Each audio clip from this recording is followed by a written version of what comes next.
Just 3 hits over 6 innings. Then Adam homered for the second time, and the Giants were done. Craig Stammen tries to keep San Francisco off balance. It's game 2 on Masson.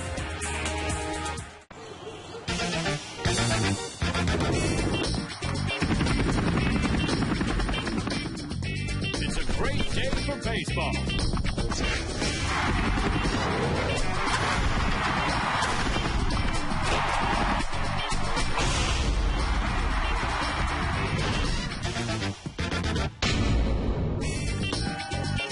The way everybody's smiling around here, you might think the Nats are on a 5-3 homestand. Well, guess what? Ian Desmond and the Nats are. Thanks for the autograph, rookie. And the Nats are coming off a great win last night over the Giants, hoping to make it another one tonight. Bob Carpenter with you. Rob Dibble under the weather. We hope Rob's going to be okay and be back here tomorrow. We'll have some guests drop by the booth tonight. Now let's talk about what was a great team win for the Nationals last evening. First of all, Steven Strasburg, after giving up a first-inning home run and several line drives, settled down, gave up 1 run, only 3 hits through 6 innings, and he struck out 8 Giants. He mixed in his fastball later on a big mistake by Matt Cain. Roger Bernardino, who had doubled, scored the tying run on that error. And, of course, the rest of the night belonged to Adam Dunn. Homer number 21, and then as he decided to go oppo, as the players say, opposite field, home run number 22. And Adam Dunn has now broken into the top 10 in the National League in RBIs. The Nats won it 8-1. Jonathan Sanchez, 27-year-old Giants lefty. On this date last year, he threw a no-hitter. Craig Stammen last week threw a great game in Atlanta, struggled against the Mets, which Stammen will show up tonight.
AT&T.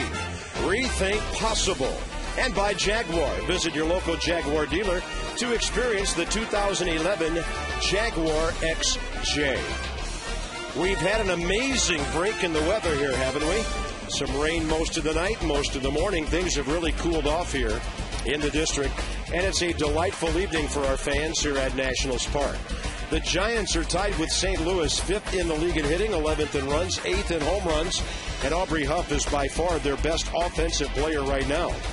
His on-base percentage is .380. He's in the top 7 in the league in slugging percentage and in extra base hits. Pretty good one-year bargain for the Giants on that free agent side. And here's Craig Stammen, 34th career start, a career mark of 6-10 with a 5.37 ERA to go with his numbers you're looking at from this year. So Craig is making his 15th start. Here's our pitchers scouting report brought to you by PNC for the achiever in us all. First things first, the Nats have given up a franchise record, a dubious record, runs in 9 consecutive games now.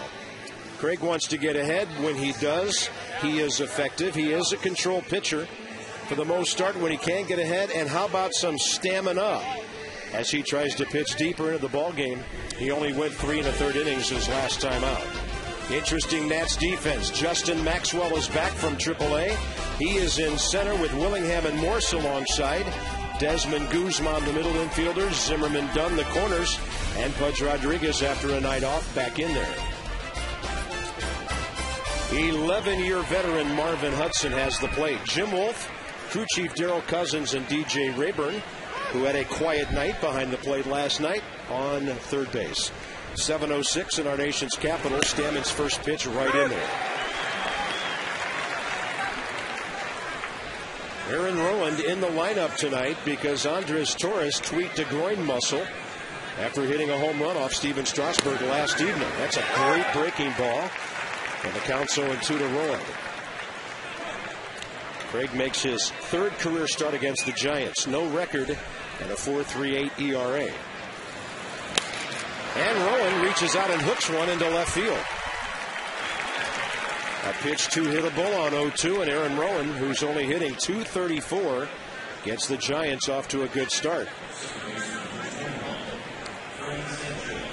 Down low, but too much of the plate on 0-2. That was Stammen's breaking ball. And next up will be the former batting champion, Freddie Sanchez. Of interest to fans of the National League East, at New York, top of the ninth, Braves 4, Mets nothing. Atlanta trying to win its 4th in a row and take a 5-game lead over New York.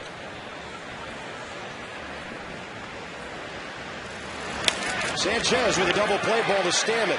He waits for Desmond. Ian somehow stays on the bag and turns the 1-6-3. Nationals turning their first twin killing of the series. And sometimes a pitcher can have too much time. He almost sailed it on Desmond, and a great job by Ian. Watch the right foot as he scrapes the bag with it. Right there. Well done.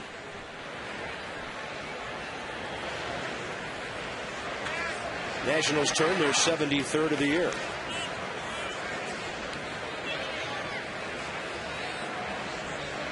Aubrey Huff at .294.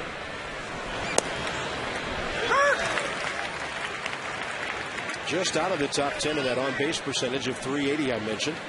Ryan Zimmerman is one click ahead of him.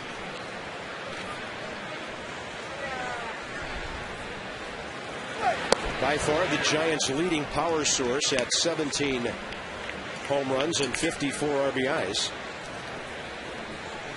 Even better lately, batting nearly .500 over the last couple of games. The Giants signed him to a 1-year free agent contract for $3 million. A ball club that needs offense. They also got Pat Burrell recently. He is not in the lineup tonight.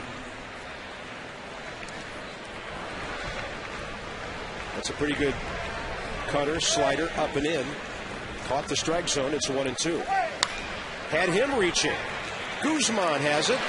And after a leadoff hit, Craig Stammen gets 3 ground ball outs against Sanchez and Huff.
know what you Nats fans think of Adam Dunn. Later in the ballgame tonight, Steven Strasburg will tell you what he thinks about watching Adam Dunn and the streak he's on hitting those balls skyward here at Nationals Park.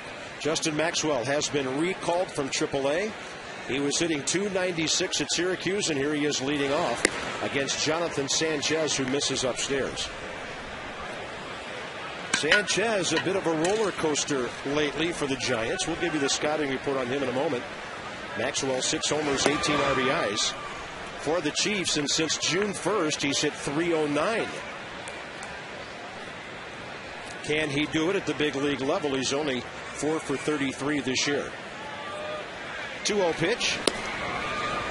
Jim Riggleman wanted Maxwell in the lineup immediately because the Nats are facing left-handers today and tomorrow. Sanchez and then Bumgarner tomorrow.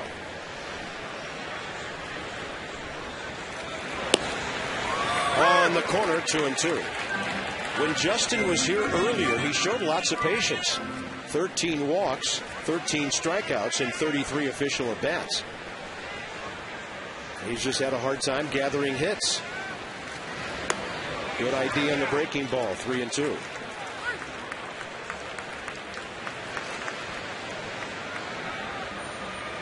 Guzman, Zimmerman, Dunn to follow here in the bottom of the first.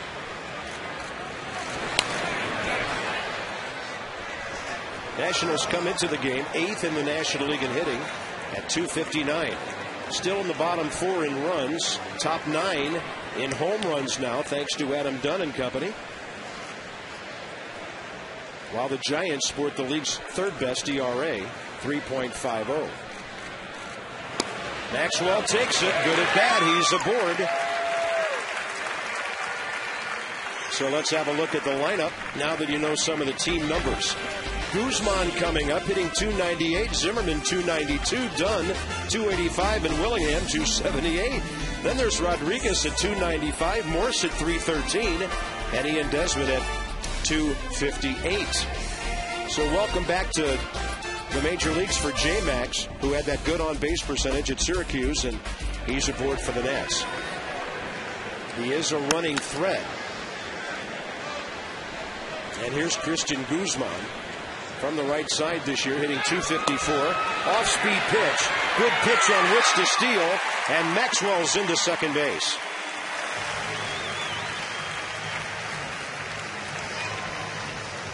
So Justin Maxwell with his 3rd steal of the year. Like the feet first slide. And that was the first pitch off-speed breaking ball to Guzman.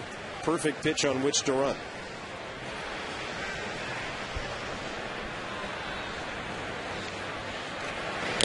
The outfield defense would indicate they want to work Guzman away. That's where that pitch was.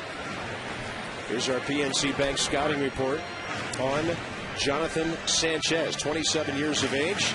Nats don't want him to repeat history from 1 year ago when he threw the no-hitter against San Diego. He needs to be consistent. Won his last start, but a loss and no decision, another loss in his last 3 or 4. It's been kind of an up-and-down year for him.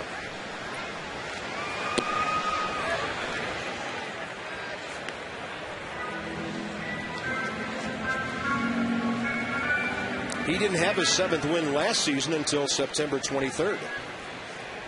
Won 8 total ball games last year.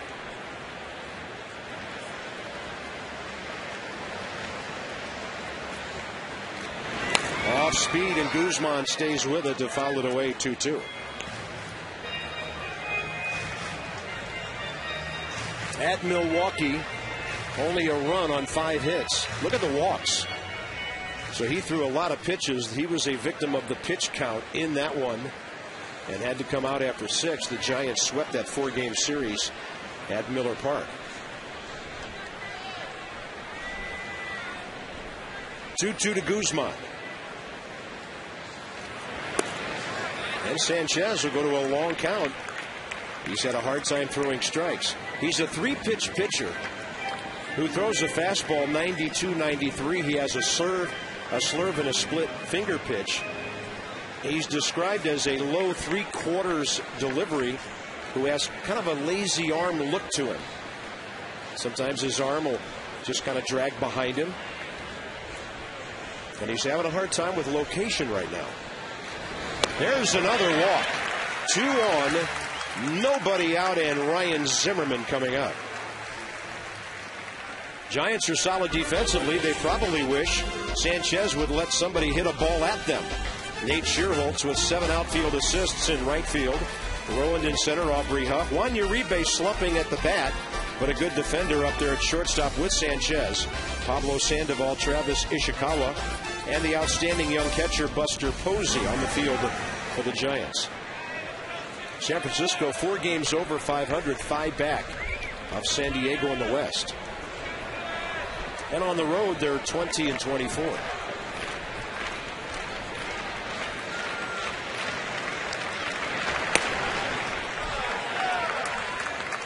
Well, if that was a splitter, it didn't do anything. Might have been a straight change, which he doesn't throw much. Ryan at .292, 10th best on base percentage in the league at .381. If he drives himself home and the 2 other guys, he'll reach 50 RBIs.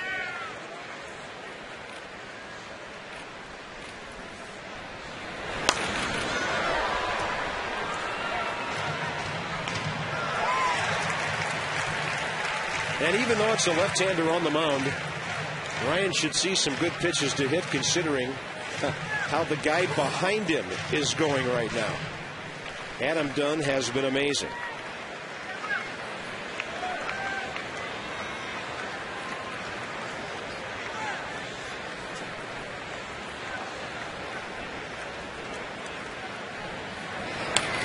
Pretty good rip. One final in the National League from this afternoon. The Cubs at LA beat the Dodgers 7-3. And this just in, the Mets did not score, bottom of the 9th, and the Braves shut them out. Tim Hudson is 9-4, and he beat Mike Pelfrey, who's 10-4. Atlanta is now 17 games over 500. 1-2 to Zimmerman instead of a turn and no throw to second.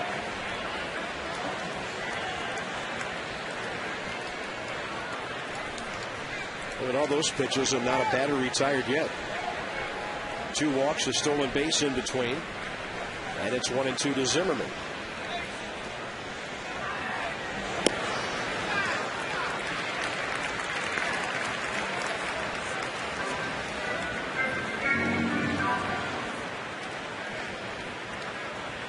Now Dave Righetti, considering his 6 walks.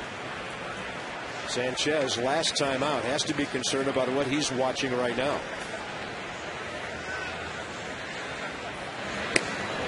Wow.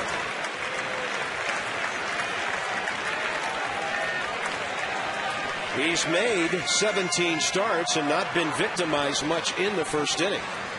But he's digging a big hole for himself here. 3rd full count after walking Maxwell and Guzman. Ryan has walked 42 times this year.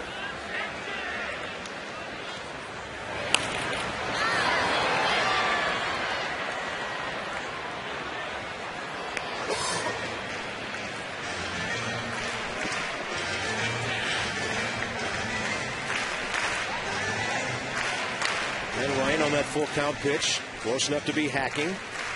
Sanchez, a career record of 28-36. But a rather puzzling 4.49 ERA. He makes his 84th career start. 3-2 again. Runners are going. Zimmerman out of play right side.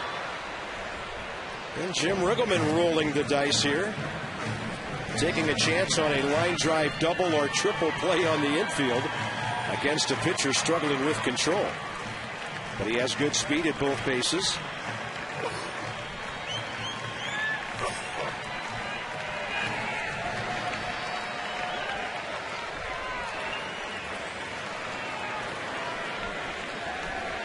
Twenty pitches.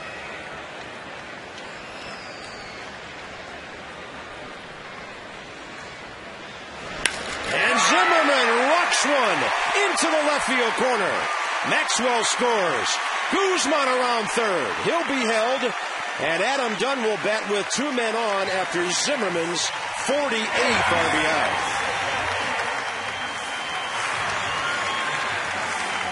Aubrey Huff dug that ball out of the corner pretty quickly to keep Guzman from scoring, and with nobody out, Pat Listash not about to take a chance at home plate.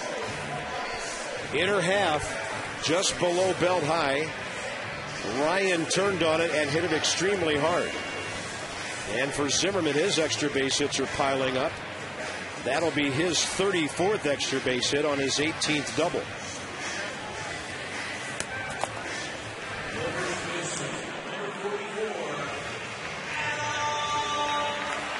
Here's Adam Dunn.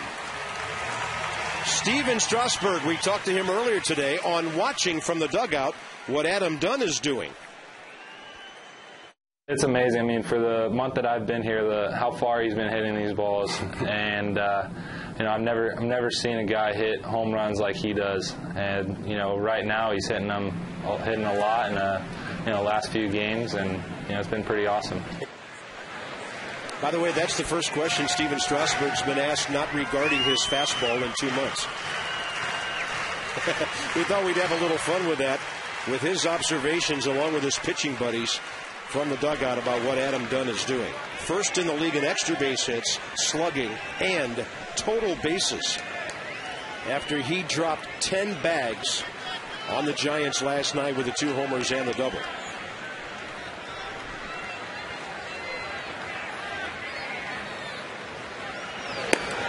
Fastball in there.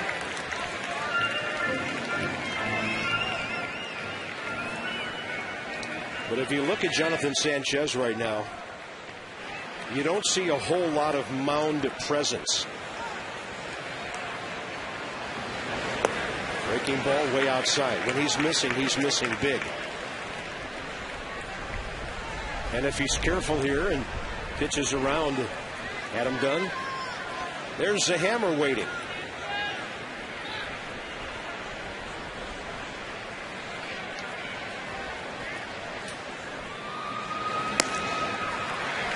Looked like he intended that as a front door breaking ball, but it was way high. And he's gone 3 balls now on every hitter.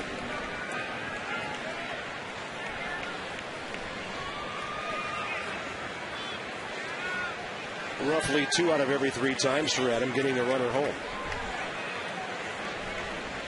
Guzman at third, Zimmerman at second. Adam got a pitch on the inner half and fouled it straight back.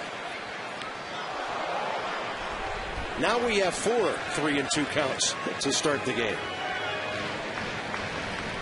Kinetic on the pitch track. Yeah, just off the plate inside.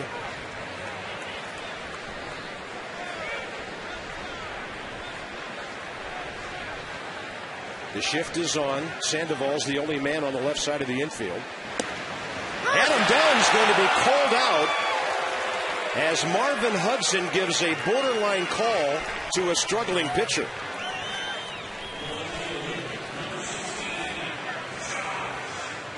Adam thought he had walked.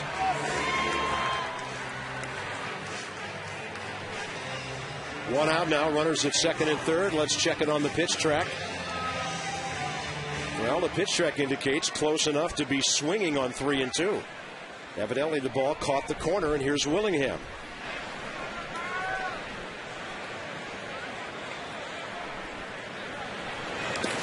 Josh nearly hit by the ball. Here comes Guzman. 2-0 Nationals. Over to third base, Zimmerman.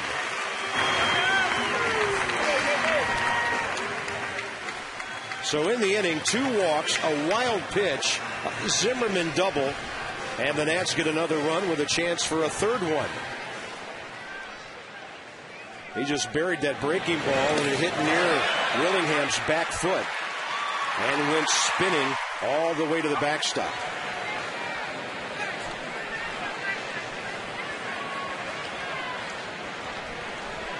Infield in now.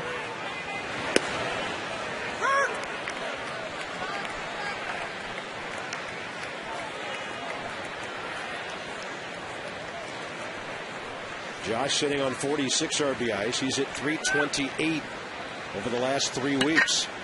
Off speed. Hollywood Casino brings you the league leaders with Pujols, Votto, Fielder, Willingham. Guys with more than 75 hits and 50 walks on the year. Josh is up there with Votto and Pujols in on-base percentage. .410, third in the league. Willingham takes one just inside. Get ready for one blockbuster hit after another at Hollywood Casino at Charlestown Races in West Virginia.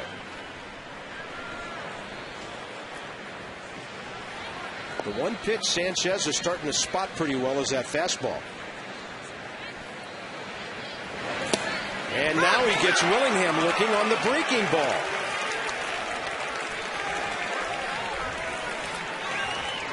Josh doesn't argue.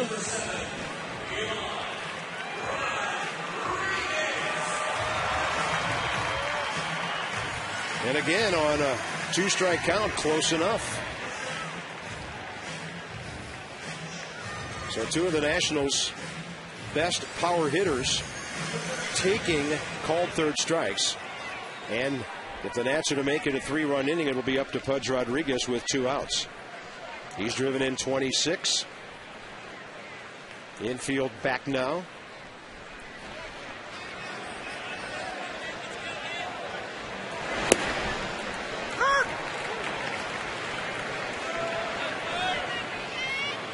Pudge at 295. Didn't play last night. First time Will Nieves caught Steven Strasburg.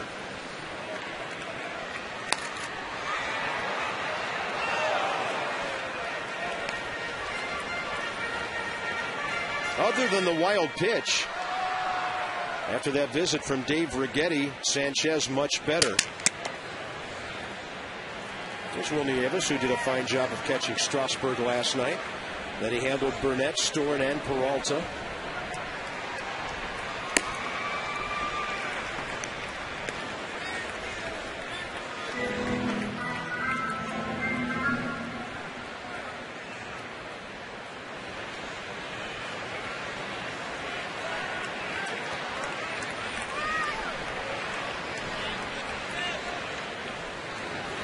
And a 1-2 chopped by the mound.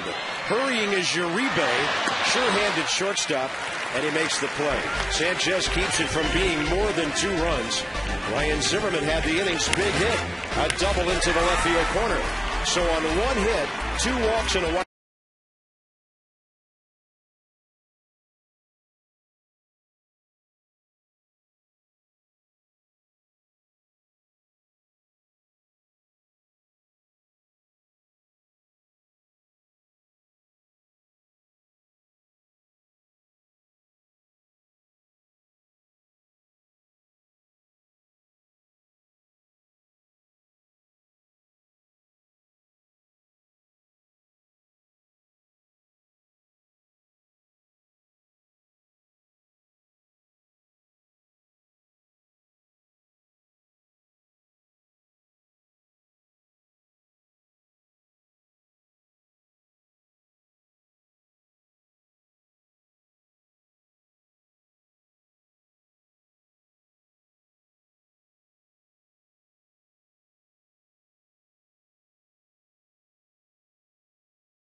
Their own. I'm Bob Carpenter, the host of this variety show, and our first guest is Phil Wood. Rob Dibble not feeling well. Hopefully Rob back tomorrow. Welcome, sir, and how about that first inning?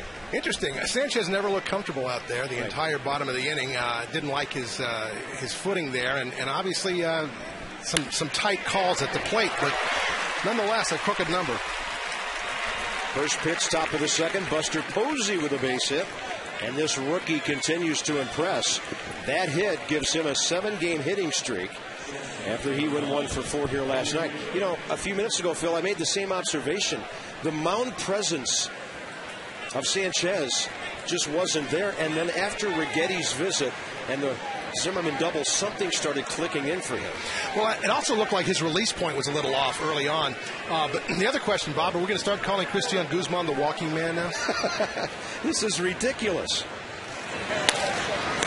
How about this? First pitch, and the Nats still turn the double play. Craig Stammen has made what you would have to call 2 pretty bad throws to second base, and he has a pair of 1-6-3s to show for it. Well, luckily he had there was time there to catch the ball up in the air, but right back to him. He had all the time in the world and, you know, sailed it a little bit, but got the DP. We mentioned in the first inning sometimes pitchers can have too much time on a play like that. Oh, absolutely. Sometimes the play at first, they have all the time in the world, and they sail it down the first baseline. Craig Stammen threw 8 pitches, 7 strikes in the first inning. That was, I don't know, Guzman must have felt like he was hanging up in the air forever. The bases are empty with 2 outs, and here's Travis Ishikawa. He's wearing those Air Guzmans. Well, I'm glad they were heavy enough to bring him down in time to turn that. Sure. And the Nationals with 74 double plays on the year.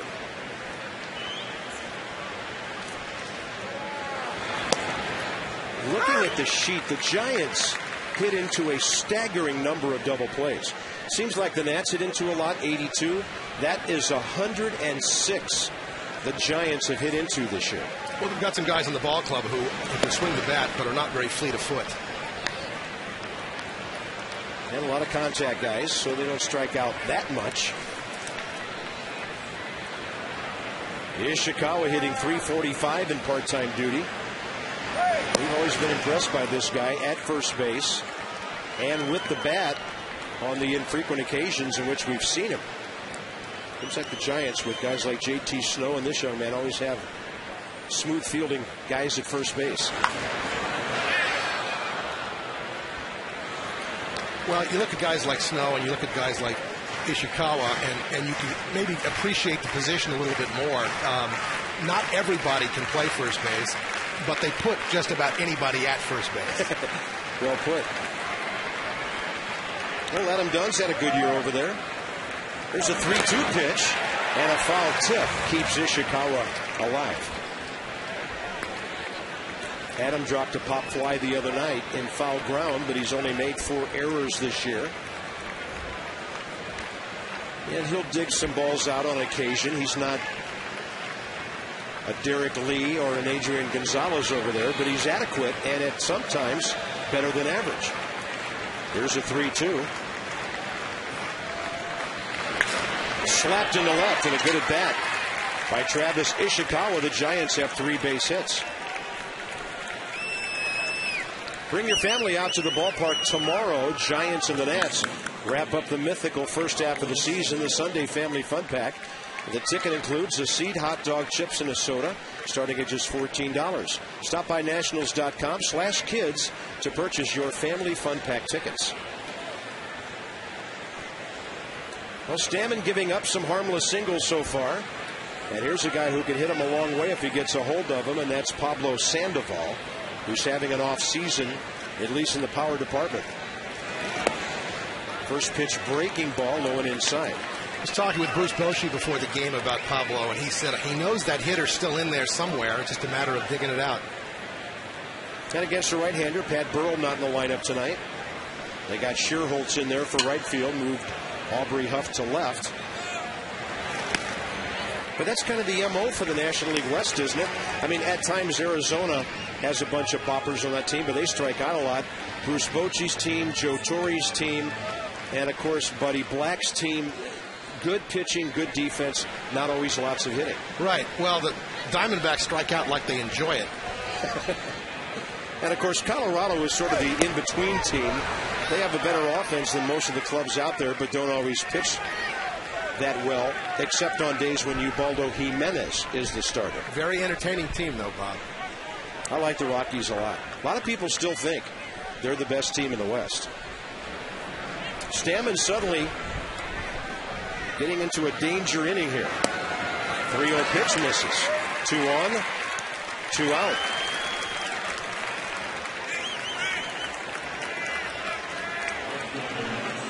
Dodgers at home lost to the Cubs, as we told you earlier.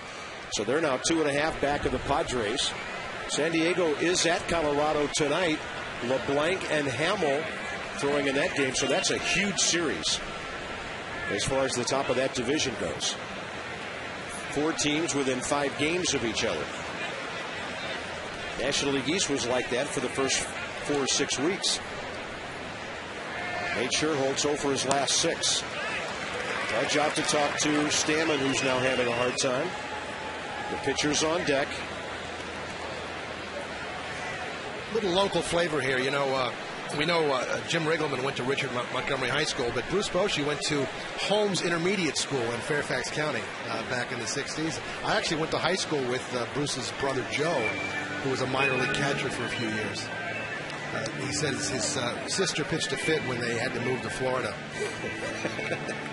Well, the Bochy boys have done well.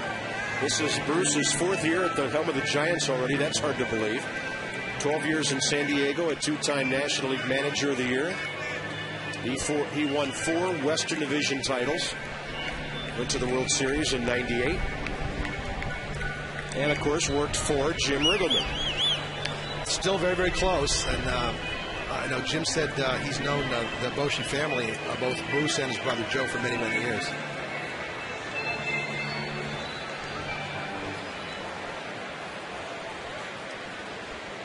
An inning like this will get a manager scratching his head. 1 ball and no strikes to Nate Scherholtz, hitting .257. Stammen gets a strike call.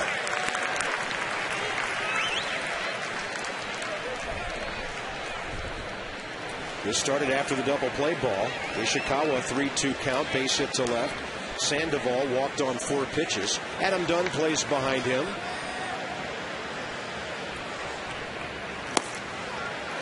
And it's 2-1.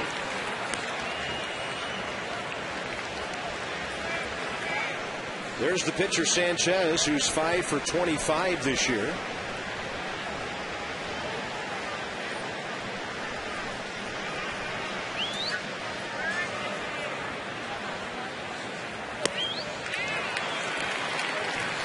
That off-speed pitch low, 3-1. I'd be surprised if Stammen throws anything near the plate here. First base isn't open, but in a sense it is. Sure, open base, and the pitcher coming up, 2 outs, absolutely.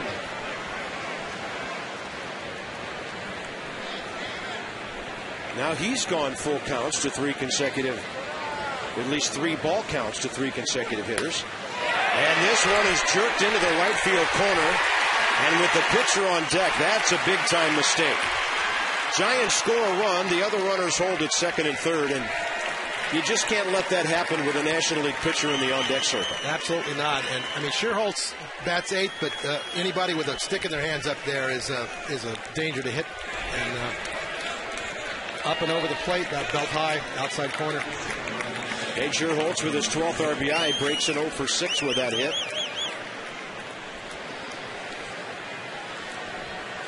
I think you make a quality pitch there, hope the guy gets himself out. But that was not quality. Now the Giants have the tying run at third base, the lead run at second. And as mentioned, Sanchez 5 hits this year with 1 RBI. Craig Stammen throws it where Pudge was set up, but that was outside.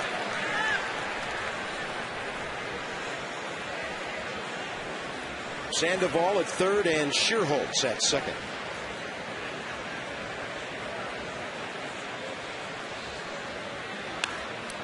Crazy start to this game for Stammen. He's given up 4 hits and a walk to the first 8 batters, but 2 double plays have totally changed the possible outcome of these 2 innings. He was on track for a very low pitch count this inning.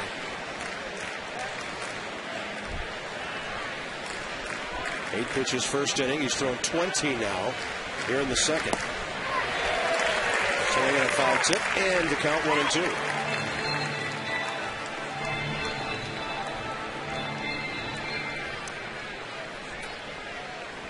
36 pitches in the 1 inning for Jonathan Sanchez.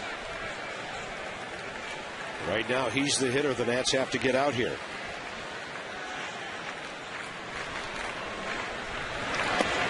Off speed.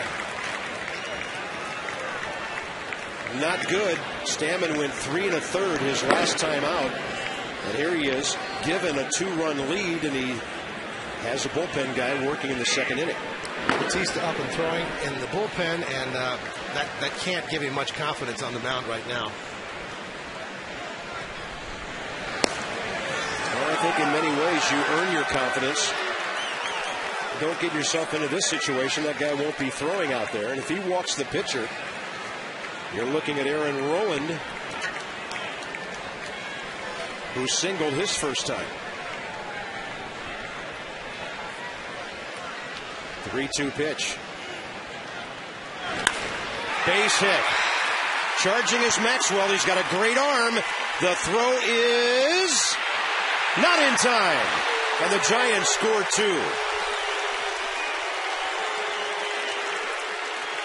Maxwell's throw just a little bit high, and Pudge couldn't get to the runner.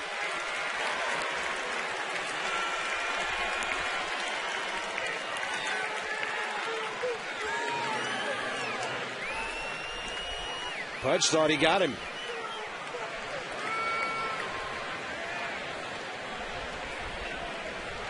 He might have tagged him, but Scherholtz might have been on home plate at the time.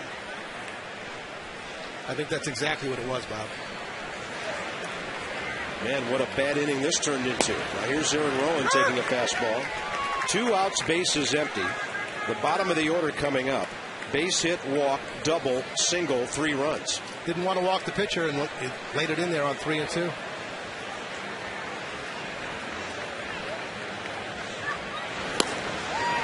Good breaking ball there, 0-2. Well, I hope this doesn't mean this is the first of 9 straight games giving up runs in the 2nd inning. The Nats finally got out of that 1st inning with no runs for the first time in a week and a half.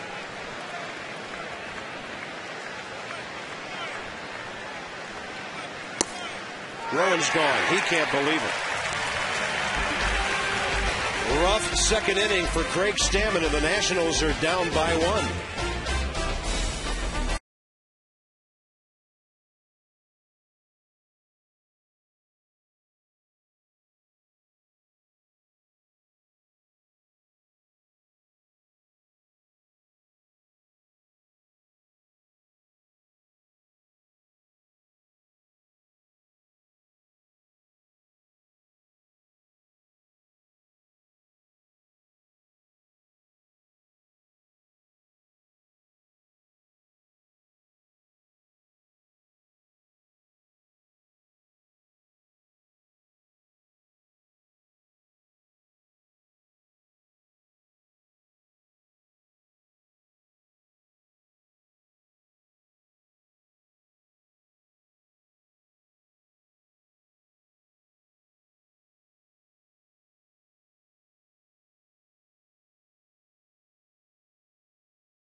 It's Pablo Sandoval in the 4th inning. Tight ball game at the time. Let's have a look at that sequence and what Steven had to say about it.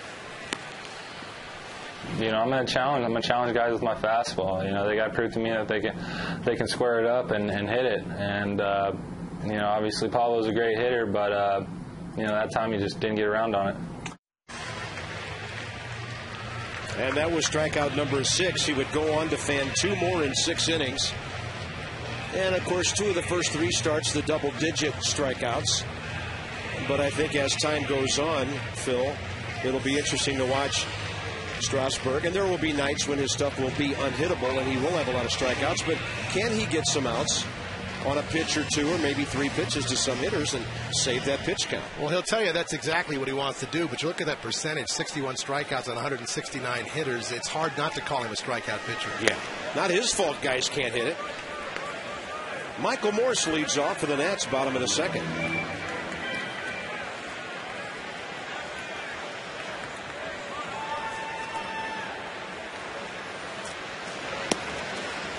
Well, you never know what's around the corner in this game. 2 outs, base is empty. And the Giants, not exactly a great hitting ball club, and bottom of their order hurts the Nats. Now it's Washington's turn. Morse, Desmond, and the pitcher Stammen. Michael Morse 1-2. He's hitting .313 in 33 games. Particularly the Giants, one of the worst hitting teams with runners in scoring position, and they get a 2-run single from the pitcher. Remarkable.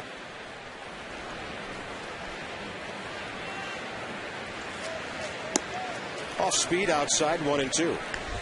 I'm not sure Sanchez has thrown an off speed pitch for a strike yet.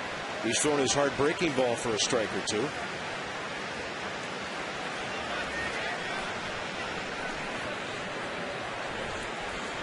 Target inside. He missed his spot, and Morse fouls it the other way.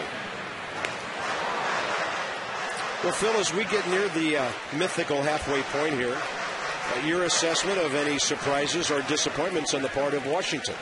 Well, I think surprise-wise, Adam Dunn hitting .285. I mean, when Adam got here, they thought of him purely as about a .240, .250 hitter with power.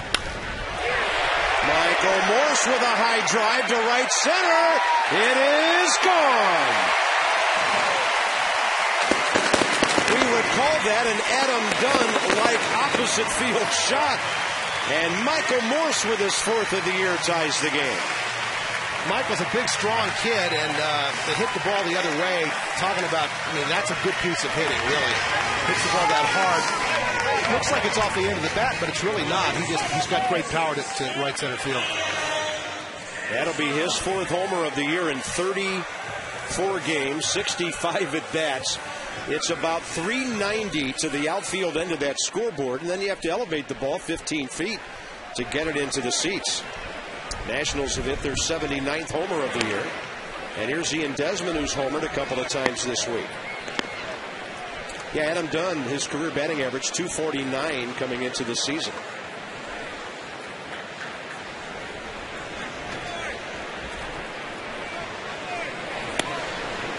Desmond was trying to make it 4-3. Surprise-wise, too, I don't think I expected to see Guzman get as many plate appearances as he's gotten after they signed Adam Kennedy. And I think Kennedy's a better hitter than he's shown, but he just doesn't get the opportunities. And Guzzi continues to put the ball in play. 275 official at-bats. Desmond with a 3-hopper out to Juan Uribe. That's the first out here. Second inning, let's have a look at our Luna double. Get your second room of flooring free at 877-241-LUNA. And we mentioned what Adam Dunn's doing now, pulling ranks with extra base hits, including the doubles. His 27th career 2-homer game last night. He's even gone to third base twice on batted balls. Well, that's probably a bigger shock than anything. But if somebody would have told you we'd be at this point and he'd have more extra base hits than Albert Pujols, what would your reaction have been? Surprise, yeah. Adam Dunn leads the league in extra base hits with 50. Pujols is 8 behind at 42, and then David Wright, Corey Hart, Matt Holliday 41, Jason Worth 40. Stammen is gone on a pitch well outside. That'll be strikeout number 3 for Jonathan Sanchez. Top of the order coming up now with Justin Maxwell. And Phil, I know as a longtime baseball guy around here, you followed Justin's career. He's going to have to prove on one of these visits to the big leagues here that he can handle big league hitting, because we know every other part of his game is just fine. You reach a point age-wise, Bob, where they start putting NP beside your name, not a prospect. And I think everyone wants this kid to succeed. He clearly loves to play. There are times he'll have compact swing, then he'll sit for a while and come back and have that big loopy swing again. And I think it's just a matter of, getting some concentrated playing time. We're swinging the bat pretty well at Syracuse. Yes, he was at the age of 26. 296 at Syracuse, and as I mentioned earlier, 309 since the 1st of June. Rick Eckstein getting a hold of him again. And Maxwell lunging for that one, trying to pull it. Patience, Justin. Patience. Yeah. Mike Morse said he should go to right center like I do.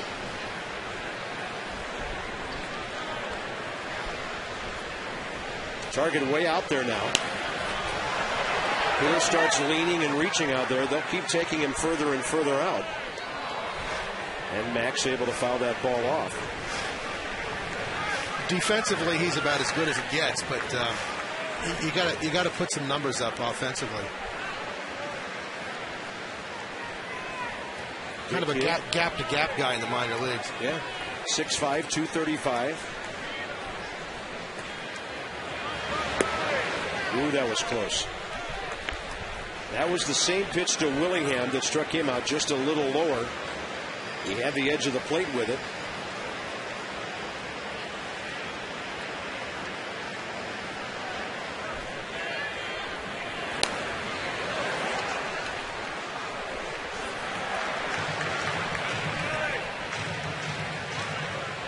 .54 pitches so far for Sanchez. Second inning. Yeah, even if Maxwell doesn't get on here, he has made him throw 7 or 8 pitches already. Max walked, stole second, scored on the Zimmerman double in the bottom of the first.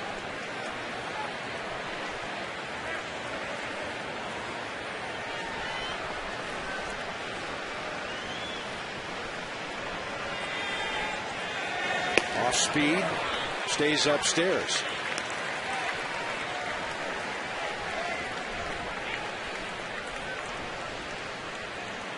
A lot of fireworks in this one early.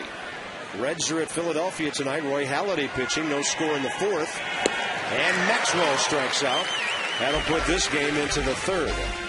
But leading off the inning, Michael Morse, he got a breaking ball, went down and got it, and rides it over the scoreboard. Impressive homer in a 3-3 game.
Get some control going here.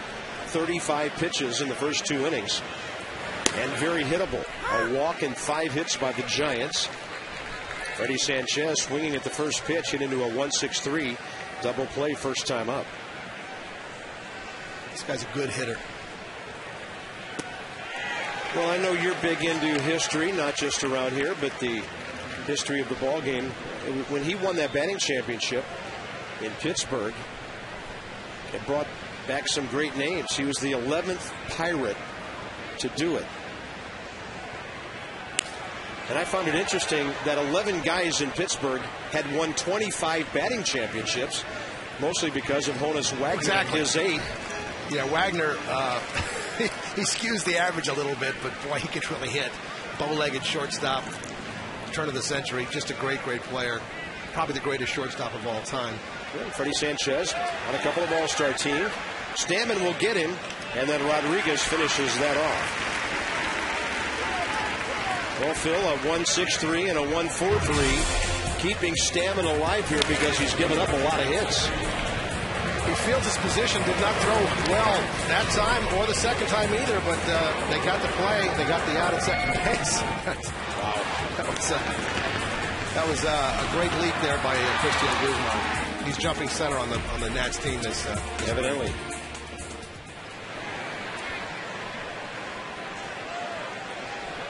Here's Aubrey Huff. Field pitch, and Stammen gets the breaking ball to drop in. Aubrey had such a good year with Baltimore a couple years ago. Then last year didn't do as well and did nothing with the Tigers, and was not overwhelmed with offers, but has played so well for the Giants.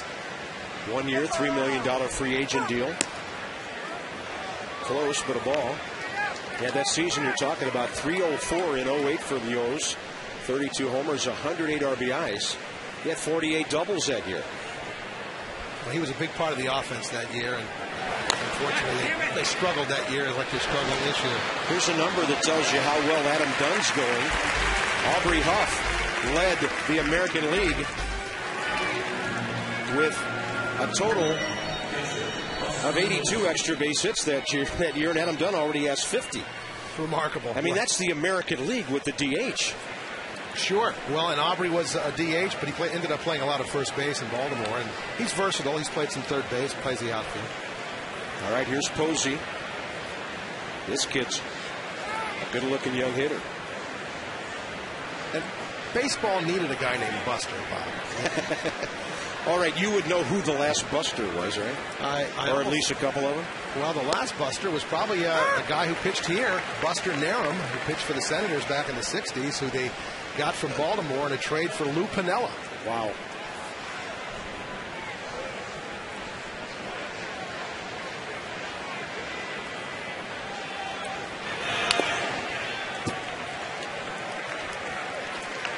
No balls and 2 strikes to Posey. 7-game hitting streak. He's 12 for his last 24 and batting .338. Posey is from that Georgia baseball area down there, Lee County, Georgia High School. Won the Golden Spikes Award at Florida State. He was originally drafted by the Angels in the 50th round out of high school, didn't sign, and then 3 years later works himself into the 5th overall pick. Catcher who hits like that, worth every penny. Yep. The Nats didn't see him in May in San Francisco. He was called up days after the Nationals had departed for San Diego. There's a 1-2 pitch. Stammen had him reaching.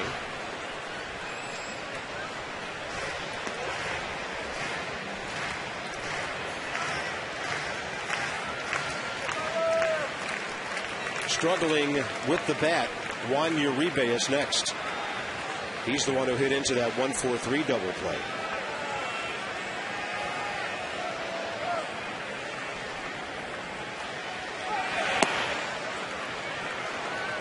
I'm sure they'd prefer he lead off the next inning.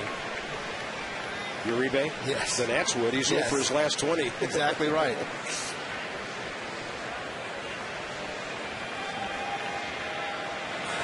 Breaking ball. A good one by Stammen. And a good inning for Craig. He needed that 1-2-3. On a strikeout, pair of ground balls. Guzman, Zimmerman, Dunn coming up.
Association for IT Pros.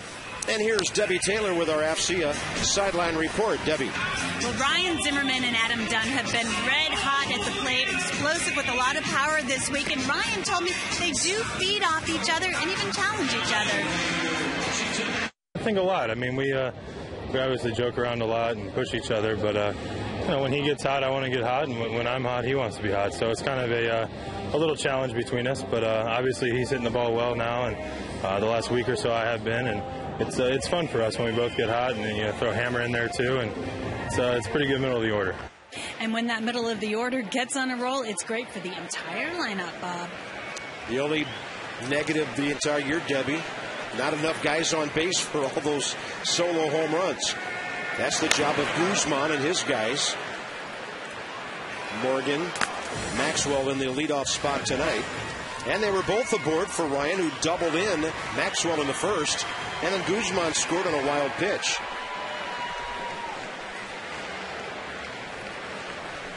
So Christian Guzman, after walking in 3 straight plate appearances, finds out what good does it do to hit the ball right at somebody.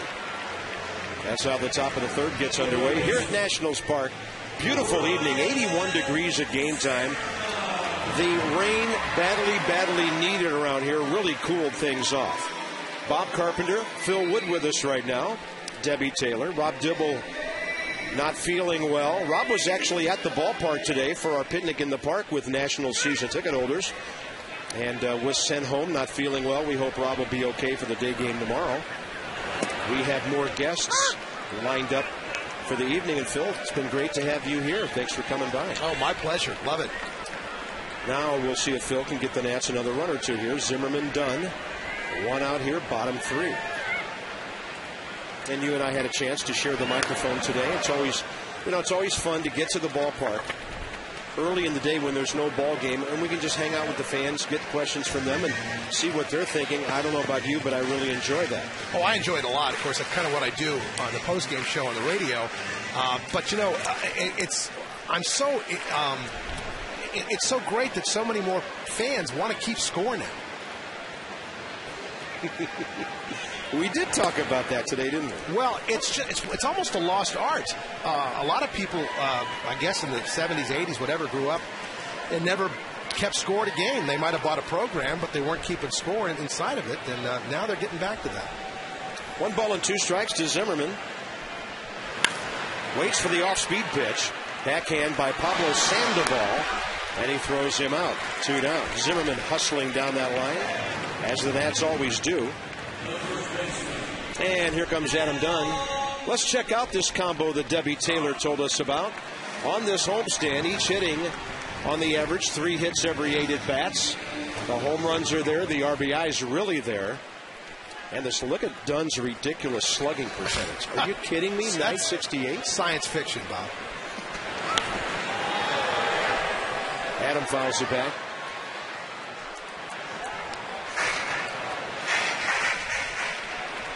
And Phil, by the way, nice going on the radio postgame show this year. We've enjoyed your insights, your historical perspectives, and your banter with our fans. It's always interesting to tune in to see what's on their minds after a win or a loss, and you handle that well. Thank you so much.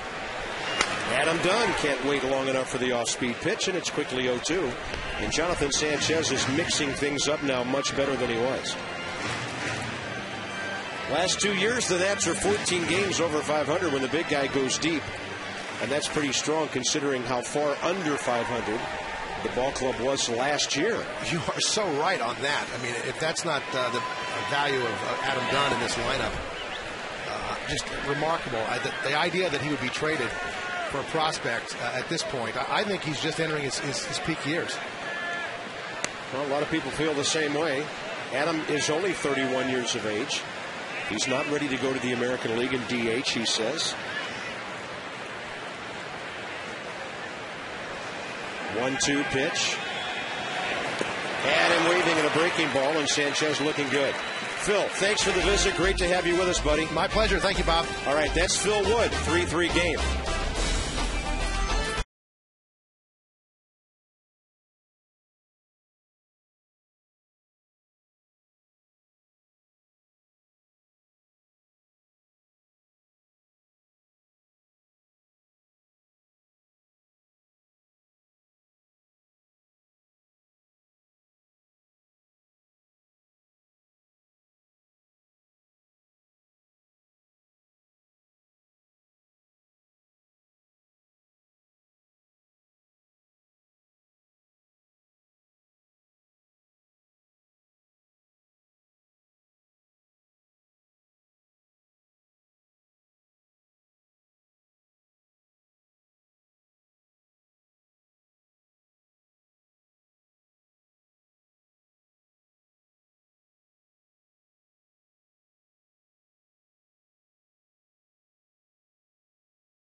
And now we continue with Mike Rizzo. Mike's going to be our guest commentator for 2 innings. Good to see you, Mr. GM. Well, it's good to be here. It's a little different venue for me, but I'll try and hang on. All right. We know you're used to sitting down by the dugout because you are a man of the people. You don't really like the luxury suite thing and all that, do you? Well, it's not that I don't like it. I actually like it. It's just I can't see the game at the level that I like to see it. I like to be down there and look at the pitching and kind of look at it that way. You don't get the speed of the game unless you're down there either. Certainly don't. Movement of pitches, late movement, is it moving at the plate or out of the hand? It's a lot different down there. Juan Uribe leads off for the Giants, top of the 4th. Stammen, first 3 innings, 48 pitches, 31 strikes, and 27 of those pitches in the 2nd inning. Good fastball, inner half. Those double play balls, Mike, were big, or else this might be a totally different game, and it's possible Craig could be out of the game. Well, he's a pitch-to-contact guy, and sometimes they find holes. He's got to stay ahead and get his ground balls. 3-1.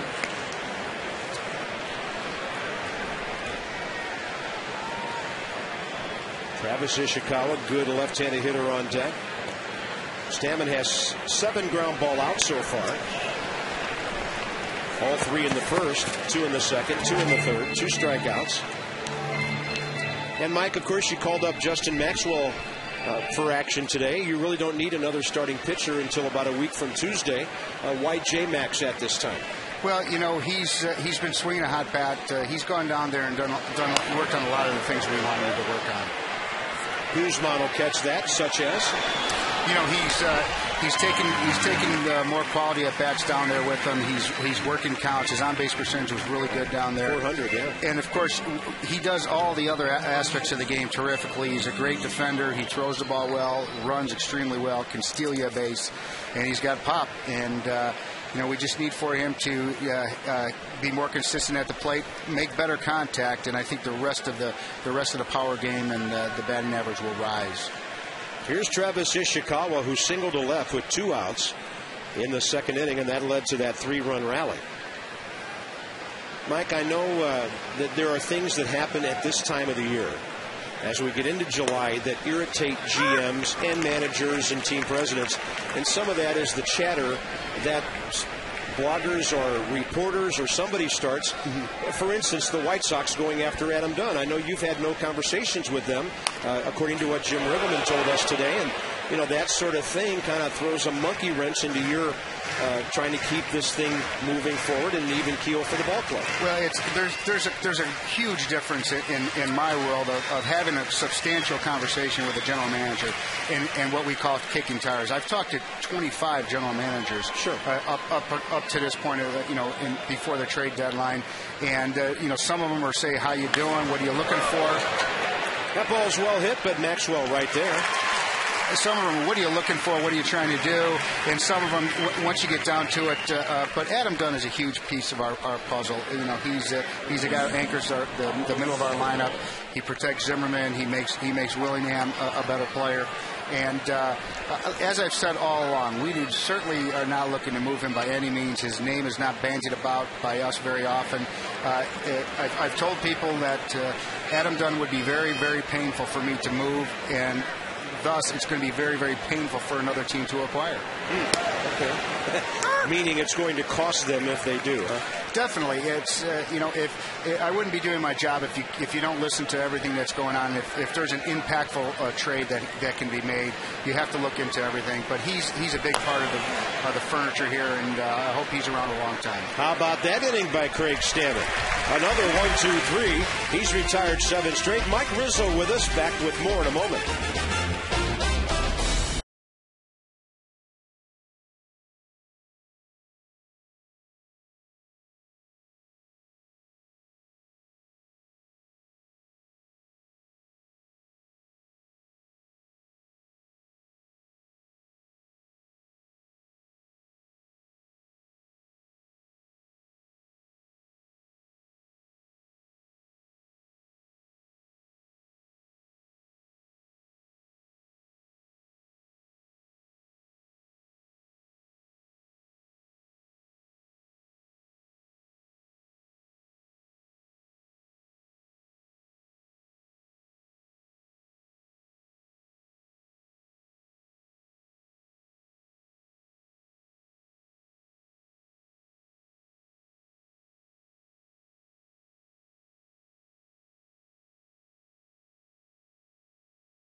by BMW, the ultimate driving machine.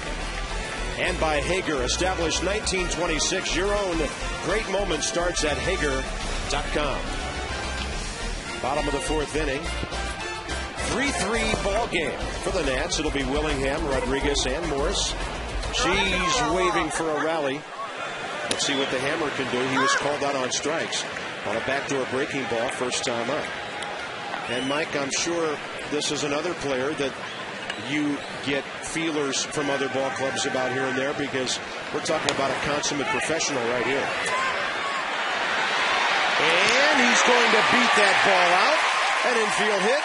Not that common for Josh, but he's hustling all the way. Yeah, it's no coincidence that your best players are the good ones in the clubhouse, their reputations, and the guys having success and that can impact a ball club are the guys that everyone comes after at playoff crunch time. H.H. Gregg on the Expo, and nothing really wrong with the way Pablo Sandoval played that ball. We're just so used to Ryan Zimmerman, everybody looks a step slower in comparison. Pablo thought he had him. And here's Pudge. Hey, Mike, anything going on with Jesus Flores these days? Jesus, he's been very frustrated in his rehabilitation. He's working extremely hard down in Vieira, Florida, and been there for a really long time. He's having some reoccurring tenderness with the shoulder, so we've backed him off his throwing program, and we're going to give him a little bit of rest during the All-Star break, and then we're going to crank him up again after that. And he's doing all his work diligently, and he's really working extremely hard to get back here. Okay. Well, good to see this guy off the DL now for the better part of a month, and I'm knocking on the table here as we talk. Pudge Rodriguez, so valuable to this ball club. Pudge had handled Strasburg every one of his starts until last night. How did you think Will Nieves worked in Pudge's absence with Steven? Well, I think that's Will's strength. He's a handler of pitchers, and he's a defensive catcher. And we just didn't want to get Steven or any of our pitchers locked into one particular catcher, because so many things can happen beyond that. Pudge handles him well. I saw Steven shaking off a little bit more than he has with Will in the past. But Will's a terrific defensive guy, handles pitchers, and prepares well. And, Steven, as he said last night, he's his own man. He's going to pitch his own game, even with the Hall of Famer behind the plate. If he doesn't like the pitch, he's going to say, I want to throw a pitch that I'm committed to. Yeah, that's his ERA, not the catcher's. 1-2 to Pudge.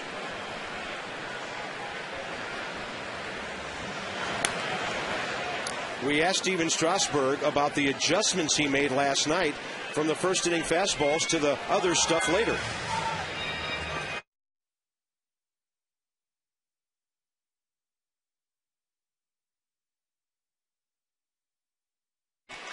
We'll get back to that and get our sound that we know is there, and we'll hear Steven's adjustments thoughts. He really made some great changes to his repertoire last night, because the Giants came out slugging against that fastball pretty well. Well, I think that's the book on Steven. He throws so many strikes, and his stuff is so good. And once you get behind the count, he wipes you out. So I think there's, we saw Kansas City and other teams swinging quickly and early in the counts. 1-2 to Pudge. A lot of room on that right side as they hold Willingham. Low and away. I was kind of hoping the count would go to 2-1, because I have a feeling about this base runner and this hitter, this would be a great combo for Jim to hit and run with, but Sanchez got ahead in the count.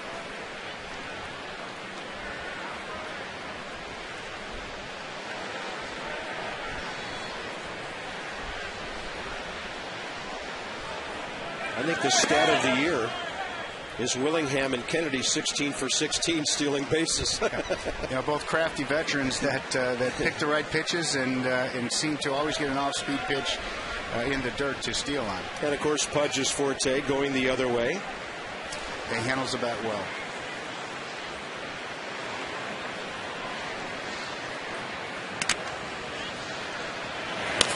He jerks this one down the line.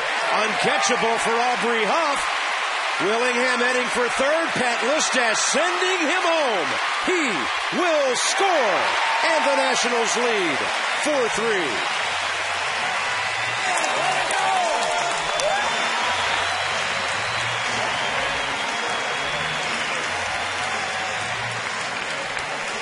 Well, some hitters have a tendency to go the other way, but if you give them a chance to hurt you pulling the ball, they'll do it. Yeah, I think it was a mistake down and into Pudge, who's usually looking the other way, and he just lays a barrel on it and pulled it down the line, and Willingham hustling all the way, and he runs pretty well once he's going. Pudge Rodriguez, 17th extra base hit of the year on his 15th double. RBI number 27. Nobody out here. And here's Michael Morse. What is Michael doing for his career right now, in your eyes, with the way he's producing for you on a part-time basis? Well, he's a good young player. He helps himself by plays in multiple of positions. He's very good at first base. He's playing much better in right field. Can play left. When we traded for him last year, he was playing shortstop in Tacoma. So we know he can play the middle of the field in very short bursts. But what he's done, he's shown a propensity to really come off the bench as a right-handed hitter and get yourself big hits against the real good back of the bullpen type of pitchers. And not just singles. A lot of power. He's got some power, and he's got a leverage type of swing.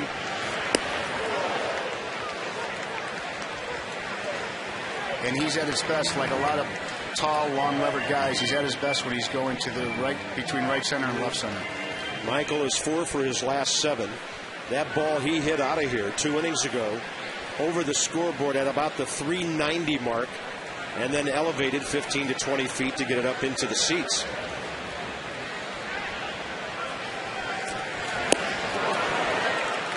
One ball and 2 strikes. So the Giants have their bullpen busy with Joe Martinez throwing. Last night, the Nationals scored 8 runs, 7 earned on Matt Cain in 6 2/3. They will not see Tim Lincecum in this series.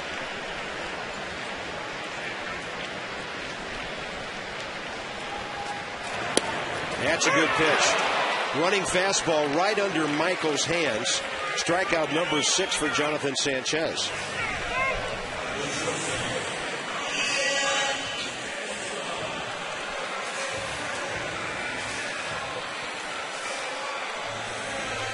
You like what you see from that kid behind the plate, Mr. Posey, so far? We liked him at Florida State.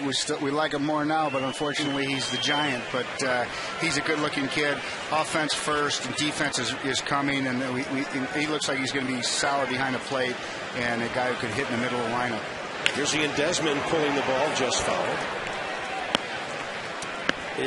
Is Desmond now, over the last week and a half, kind of out of that rut he was in? I think maybe his offense and defense were suffering at the same time. He's a young player that just wants to do so much for his ball club and pressing. And you can tell a young player as much as you want. Take it easy. Don't worry. Don't press. He's such a prideful player, and that he takes it upon himself. So, he's a guy that his engine's going 110 miles an hour all the time. Sometimes he plays out of control. But once you temper that, he becomes a good, rangy, productive defensively at shortstop, and a guy that has big pop, that's going to have big pop off as a hitter. 0-2 to Ian, who bounced out to short first time. And he'll hit this ball pretty well out to center. Pudge will tag, head for third as Aaron Rowan makes the play. And the Nats have a runner at third base with 2 outs. Let's go back and hear Steven Strasburg's thoughts on some of the adjustments he made last night. I wanted to go out there and from the get-go use all my pitches. I wasn't going to just throw one out the window if it wasn't working immediately, because you can't do that. You got to work your way through things, and that's part of being a pitcher, because you're going to go out there more times than not with not everything working. Mike, is he really 21? Now he sounds so mature and such a good approach to his job. he's well schooled and he's a poised young man and such a confident, humble guy. And like I said, he comes off like a choir boy in the post game, but during the game he's the silent assassin, I call him. Good stuff. Stammen takes a good rip. Now Craig is no slouch at the plate. 6 hits, 5 RBIs this year. Runner at third and 2 outs, and he owes Sanchez one after Jonathan's 2-run single back in the second inning. Nats on top 4-3. Bottom of the 4th inning, even though they've been out hit 5-4. It's about putting hits together, and the Nats have done that in this inning. Productive outs, man on second, nobody out. You'd like to move him to third, and then the fly ball from Desmond scores him. So there's fundamentals and little things that a good team, a first place team, a championship caliber club does, and we're learning that, and we're learning on the job, and we feel it's coming. Breaking ball. Stammen hits it well. This ball heading for the track, and it's into the bullpen for a ground rule double. Well, the pitchers have had some interesting relationship going tonight. And Pudge Rodriguez likes it. His battery mate drives him in, and the Nats lead 5-3.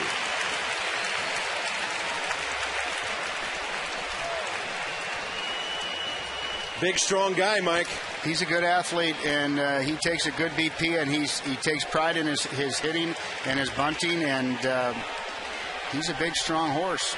The Nats with 2 runs on 3 hits in this inning. And Craig Stammen has knocked Jonathan Sanchez out of this game.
Calls on Teddy?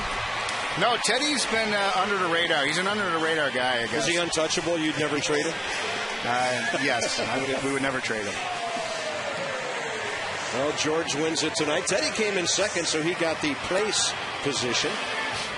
And Craig Stammen just drove in his 6th run of the year with really a ringing double out to left center. By the way, that's Craig Stammen's 3rd double of the year. And here's 27-year-old Joe Martinez for the Giants, just added to their bullpen when Dan Runzler hurt himself swinging the bat 3 days ago. Martinez only his 3rd appearance. He pitched in 9 games, 5 starts late last season for the Giants. Originally drafted by Pittsburgh, didn't sign. Then the Giants got him in the 12th round of 2005. The hitter, Justin Maxwell, laying off that breaking ball, 1-1.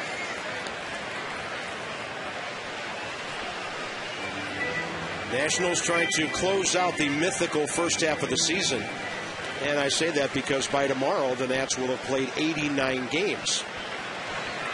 And a long road trip awaits coming out of that break. Florida, Cincinnati, Milwaukee. Pickoff plays on, and they get him. Stammen picked off And that's it for the fourth inning. The Nats pick up a couple of runs and lead it. Mike's thoughts on the second half coming up.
A Scoreboard Pavilion seat, you get a drink voucher. It's just $20, $22 for Prime games. Come early, pregame happy hour at the Miller Lite Scoreboard Walk Bar, featuring $5 beers. Rob Dibble not with us tonight. Hopefully Rob will be feeling better and be back tomorrow. Mike Rizzo kind enough to join us for a couple of innings. We'll have a look at Craig Stammen's line. He has retired, 7 batters in the row. But Mike, your thoughts, and obviously another ball game to be played tomorrow, but your thoughts on the second half of the season that will commence with a very difficult 10-game road trip. Well, you know, when you play inside your division as many times as we do, it's a tough row to hoe. You go in and play Florida. They're tough. They're right-handed mashers, and with 3 or 4 good starting pitchers, and then you go to Cincinnati, who's as hot as anybody, in Milwaukee, specifically in their ballpark, can mash you also. So we've got to work cut out for us. But every team we play is a tough team. There's no gimmies in this league, and we've got to play each game, expect to win it and prepare to win it, and execute. And you can't make dumb mistakes on the bases or in pitching or in defense. There's a broken bat ground ball to Guzman, and Craig Stammen gets a very quick out here to start off the 5th inning. And now Joe Martinez, who just came into the game, will be the hitter, so the Nats will dodge at least the bullet of a possible pinch hitter for the Giants here in the top of the 5th. As we reach the bottom of the hour, right around 8:30, Bob Carpenter, Mike Rizzo with us, and Debbie Taylor from Nationals Park. Phil Wood stopped by earlier, and we have a mystery guest later that'll just blow you away. Okay, it's Johnny Holiday. Here's Joe Martinez. But Mike, as you look at the second half of the season, and everybody, for months we've been talking about the reinforcements that are on the way. Can you update us on the status of a couple of starting pitchers? Certainly. Ross Detweiler has been pitching in the minor leagues. He had several rehab starts. He's pitching in AA for us right now. We're just working on getting that hip into shape, getting the labrum of his hip into shape. He feels 100%. The arm obviously feels great because there was nothing wrong with that. And we're just trying to stretch him out, utilizing his lower half in his pitching mechanics, and really trying to fine-tune those. So he could be a guy that comes up here relatively soon. Jordan Zimmerman, who's had 2 rehab starts. He's pitched 5 innings on a rehab starts, and the results have been miraculous for him. He's up to 96 miles an hour, and he goes 130 miles an hour all the time. So we're trying to pull him back a little bit. He's as tough as nails, but we don't want him to be foolish. and come back too soon. But we expect him to be back sometime in the beginning of August. Chin-Ming Wong is doing well on his rehabilitation. He should be also somewhere in the beginning of middle of August. And Jason Marquis is just about ready to go out on a rehab assignment, so he could be a couple of weeks away also. And I know you want to be careful with Jordan because you're looking at a Strasburg-Zimmerman top of the rotation kind of combo for next year, aren't you? There's no question about it. He's the most requested trade name that is thrown out there. Soft-spoken young man from Wisconsin who had some wonderful moments before undergoing the surgery last year. 1 ball and 2 strikes to Aaron Rowand, and that's a breaking ball outside as Craig Stammen tries to close out the 5th inning here. Freddie Sanchez is next. Mike Rizzo is with us, and Mike will be with us for one more half inning when the Nationals come up. Hopefully in the next pitch or two here.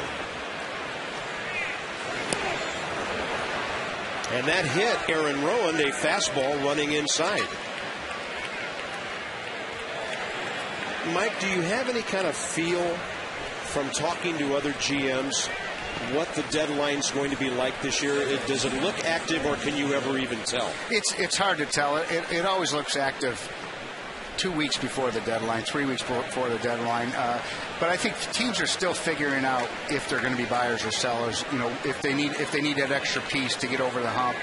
If they need the bullpen, if they need another bullpen arm, or if they need another starter or another bat. I think we still have time to make. They still have time to make those decisions, and what it does is it dominoes effect on the other contending teams. Were you surprised Cliff Lee ended up in Texas? There were people just convinced he was going to New York. Yeah, the Texas, they certainly have they have the package available.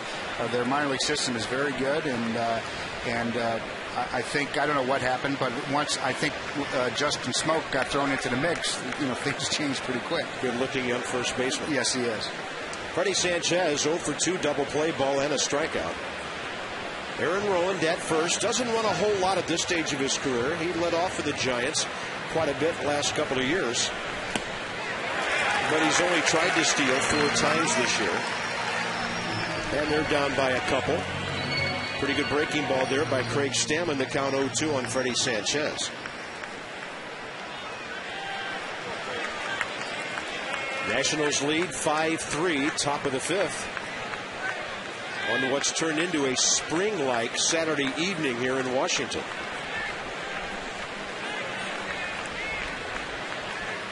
Pudge just easing to that outside corner. And they'll get a routine fly ball out there to Michael Morse. 10 of the last 11 retired by Craig Stammen. Top of the order coming up.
Nationals bench coach John McLaren. And John, a battle for these two starters. The Giants starter knocked out by Craig Stammen, ironically. And just talk a little bit about what you've seen out of Craig today.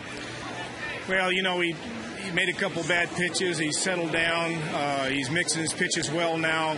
It looks like he's got his confidence. And for me, if Craig has good confidence, he's got a chance to be a good Major League pitcher. So he's a young guy, and we're hoping that each time out he gets more and more confidence and believes in himself more, and he'll be a good Major League pitcher.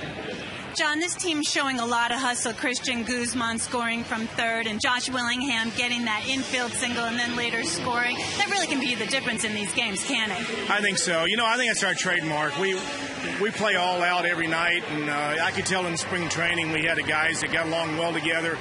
They play well together, and our goal is just to get better as the season progresses, and to keep building and building and building. Okay, John McLaren, thank you for joining us from the dugout. Bob, back to you. All right, Debbie. And we don't get to hear a lot from John. He's the bench coach, and he's down there helping Jim Riggleman think ahead in certain situations regarding pinch hitters, double switches, defensive changes. Mike, you've got a really good staff in uniform and the guys upstairs with you as well. Terrific. You're only as good as your people around you, and Mac is right.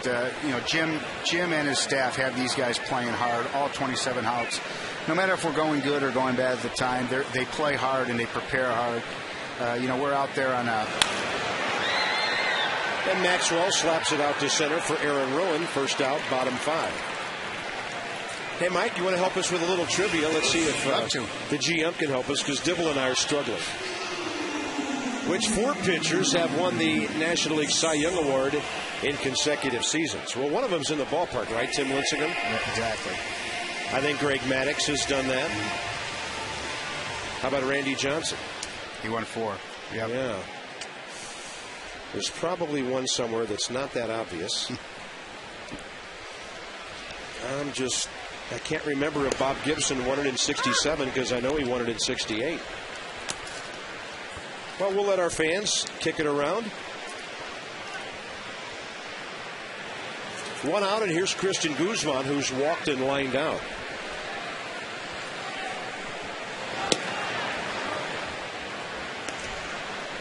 One ball and 1 strike to Guzman, hitting just under 300.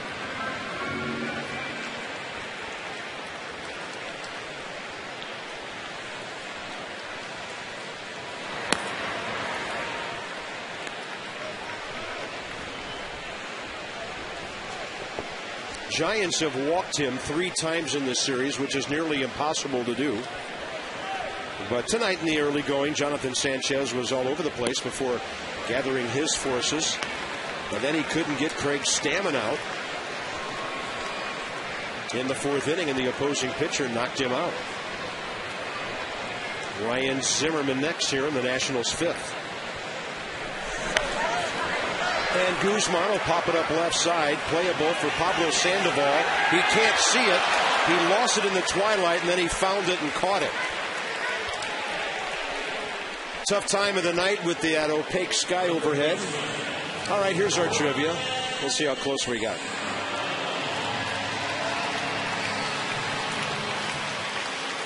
Ready, John? Maddox? Oh, we didn't get Sandy Koufax. 3 out of 4, Mike. You're batting .750. Not bad. I'll take it. Ryan Zimmerman now 1 for 2 with a double. Hey, Mike, we really appreciate your taking the time to stop by tonight when we had a little extra time to chat. Enjoy your break, and hopefully we'll see you sometime on the road trip, and all the best to you and your ball club in the second half. Thanks, guys. I appreciate your coverage and the way you do your job. It's it's helpful down there with those guys. They enjoy it also. Thanks, Mike, so much, and we'll give Rob your best. Please do. Zimmerman, right field line. Maybe we shouldn't say goodbye to Mike just yet. And Ryan has a pair of extra base hits. Left field line, right field line.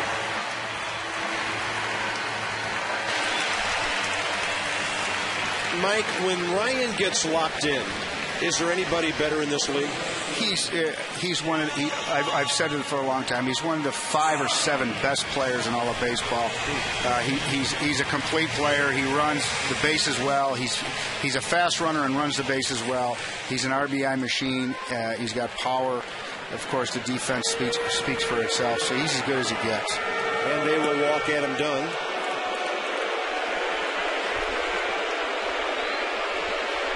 Well, with a right-handed pitcher out there, if you're the Giants, you have to do this.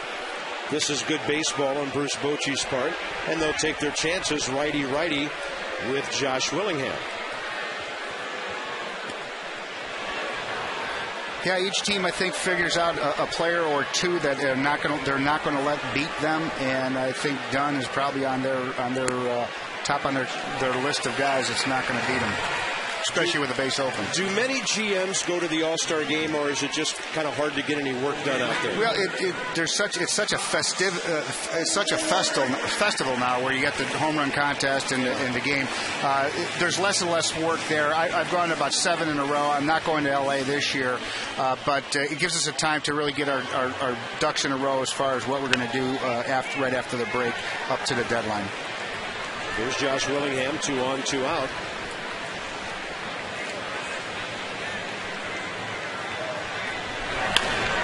And to deep short. Uribe boots it, and everybody is safe.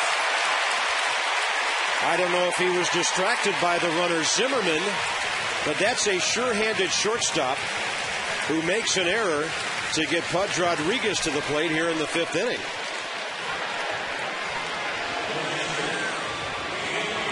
What if he looked up thinking about a quick throw over to third just to end the inning?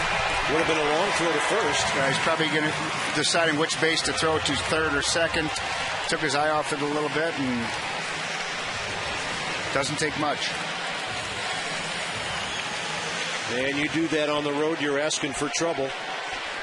And here's trouble with Pudge Rodriguez, who doubled down the left field line last time out. Dave Righetti getting somebody up in the bullpen quickly.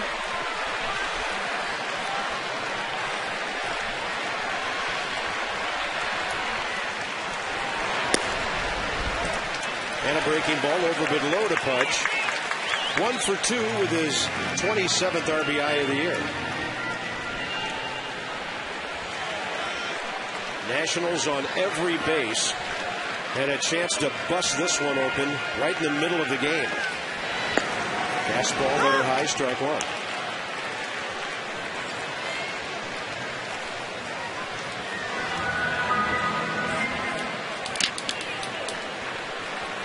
Zimmerman doubled. Dunn walked intentionally. Willingham reaches on the error.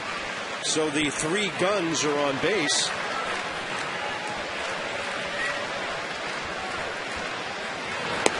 And Pudge offered. Did he go? Kind of hard to believe the Giants wouldn't even appeal that pitch. 2-1.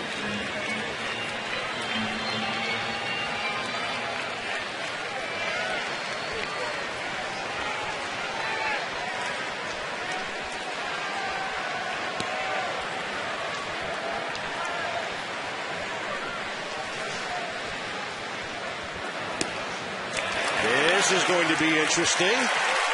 Way outside, and he has to throw a strike now with the bases loaded.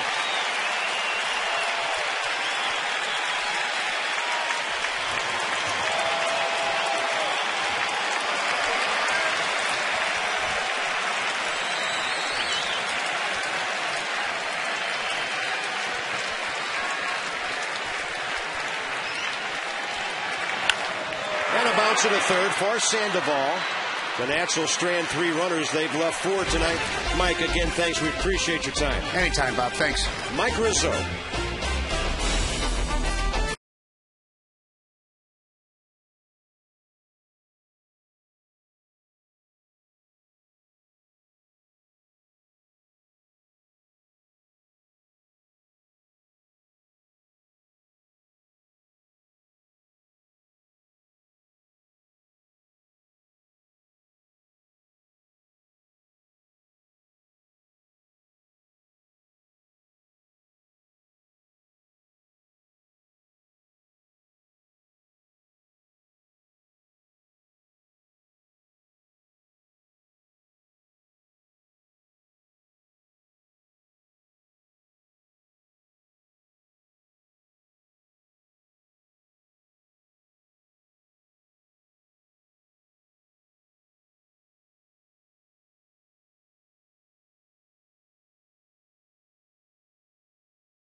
Great time. We miss Rob Dibble. Hopefully Rob's back tomorrow.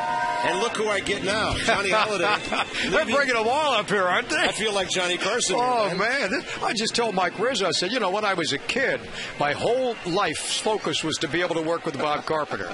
Little did I realize this would happen tonight. And How you doing? And I told you to be careful. You might get more up here than you're bargaining for. I understand that. Believe me. Hey, yeah. And you do a great job, Johnny, with our studio, whether you're in the studio or here at the ballpark. And we appreciate the way you and Ray and Phil set up the ball games for us. And here we go, top of the 6th inning for the Giants. Aubrey Huff will lead off. And he's 0 for 2 with a pair of ground balls to Christian Guzman. How about the turnaround for Craig Stammen tonight? 10 of his last 11 batters retired. Just going to mention that to you, Bob. Boy, he's really bounced back, hasn't he? Gets in trouble, gets out of trouble. Well, we saw with Strasburg last night. It's all about making adjustments when things don't go exactly right in the first inning. Aubrey Huff takes a perfect fastball on the outside corner, 2-1. But tonight was the ends a 9-game streak of the opponent scoring in the first inning? Yeah, a dubious franchise record. Yeah. Those 9 straight. On the pitch track, Kinetic nails it for a strike. Kinetic North America providing world-class technology to our national and homeland security customers with our pitch track. How nice if Stammen could get this win tonight. Doesn't want to walk the leadoff man with Posey and Uribe coming up. We're in the middle of the Giants order here. And he throws the fastball by him. There's the young catcher, Buster Posey. That's the Albany, Georgia kid, huh? It is. Yeah. Who Phil Wood claims is the first Buster in the big league since Buster Narum, who was traded for Lou Piniella. And, of course, that's Sean Burnett. 3-2 pitch, and Stammen nibbles and misses the outside corner. So his last 3 hitters, he's hit a batter and walked a man now. And that's his second walk of the game. Giants box score relatively quiet thanks to Stammen, except for the bottom of the order in that second inning. Johnny, you've watched this ball club every game this year, just like we have. Your impressions of where they sit right now with a possible win tonight, 9 games under 500, and the second half. Well, hold on, yeah. Posey hits the base of the wall. It gets back to Willingham in a hurry. There's a play at second, but the throw's a little bit offline. And Buster Posey is 2 for 3. And that quickly the tying runs are on base.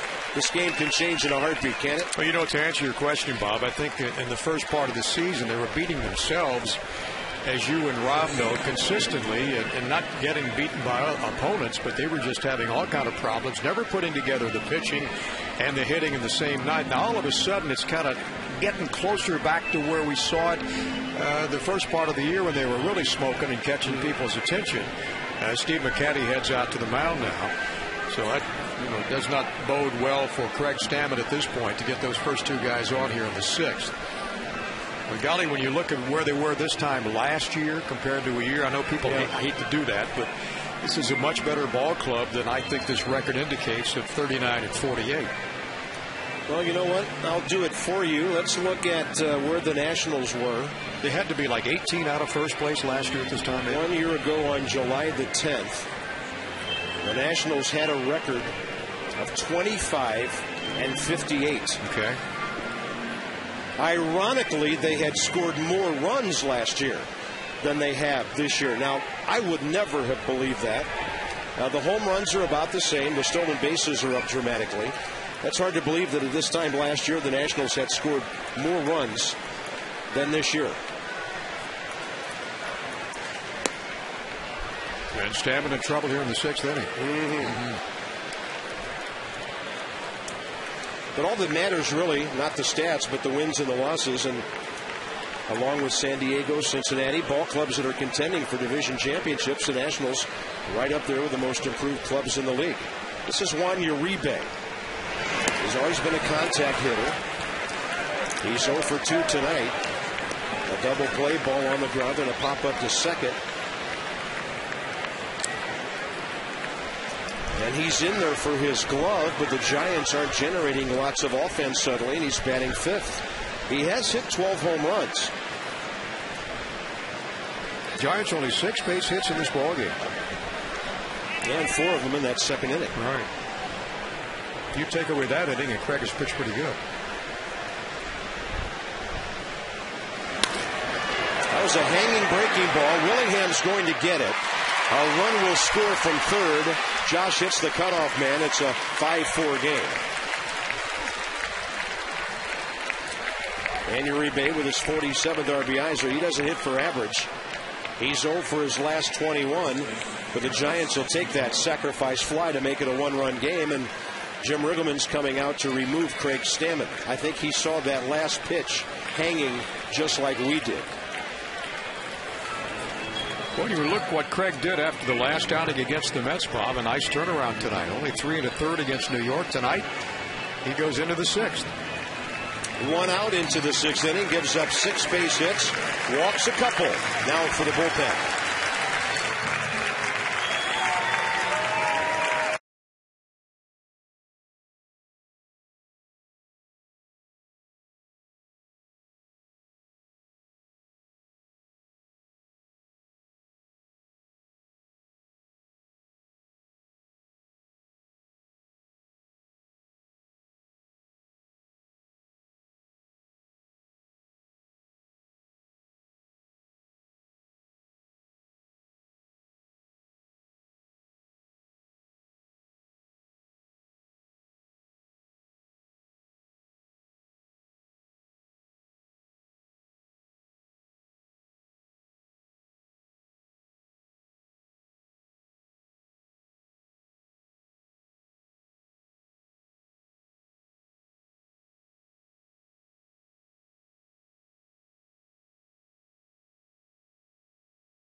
Flex plan for the price of 3.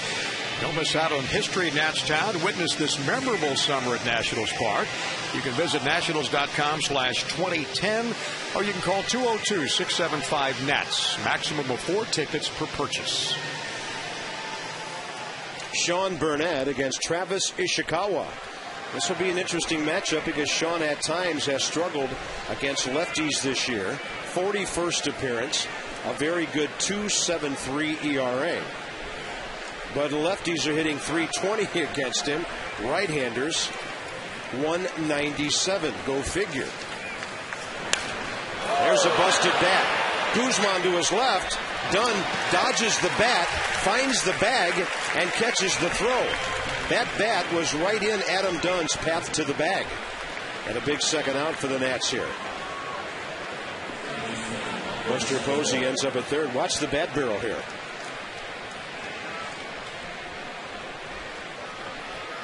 Dunn dodging the bat. How about that? And a smile at Adams' face. And they get out number 2 in this inning. That's the important thing. And now here's Pablo Sandoval.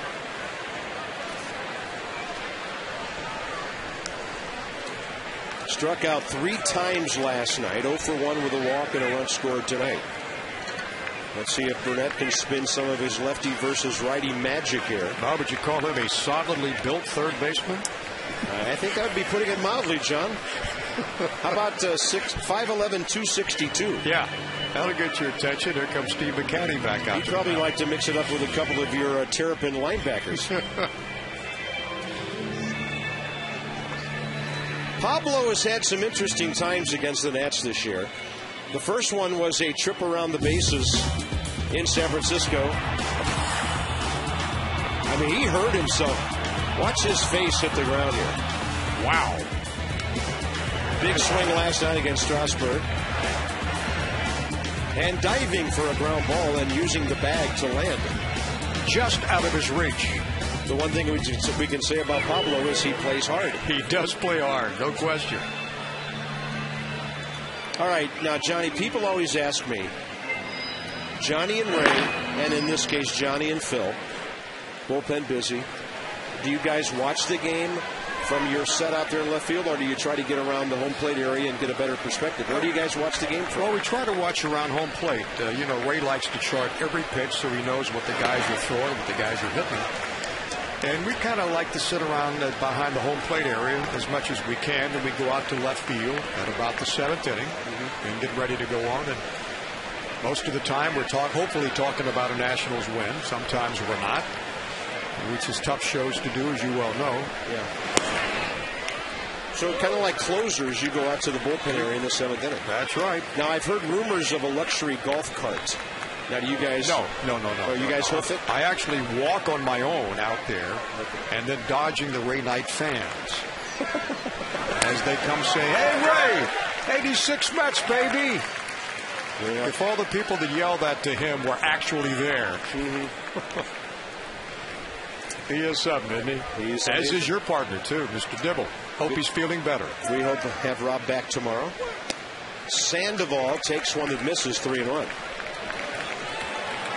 There is a left-hander on deck and a good hitter in Nate Scherholtz, who has an RBI double tonight.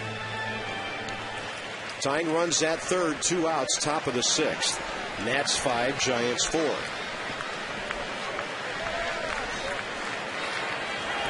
Way outside. Almost looks like Sean didn't want a whole lot to do with Pablo after the count. Got to 2-1. That'll be the 3rd walk issued by Nationals pitching tonight. And the hitter will be Nate Scherholtz. Boy, Sean Burnett getting a lot of work this year, Bob, huh? Well, everybody in the bullpen. Appearances, yeah. Tell you what, that bullpen's going to like having a break. Caps 40 games, Clippard 43, Burnett now 41. Batista 32.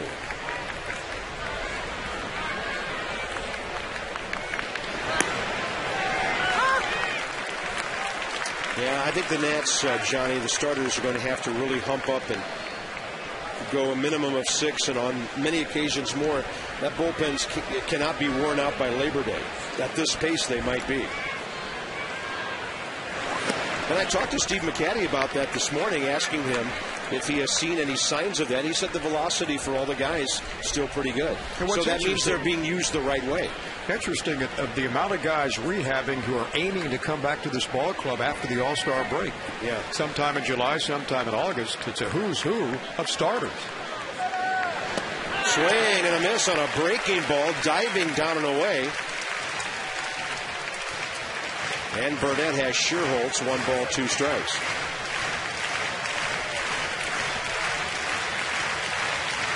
Lovely. Rob has talked about this all year.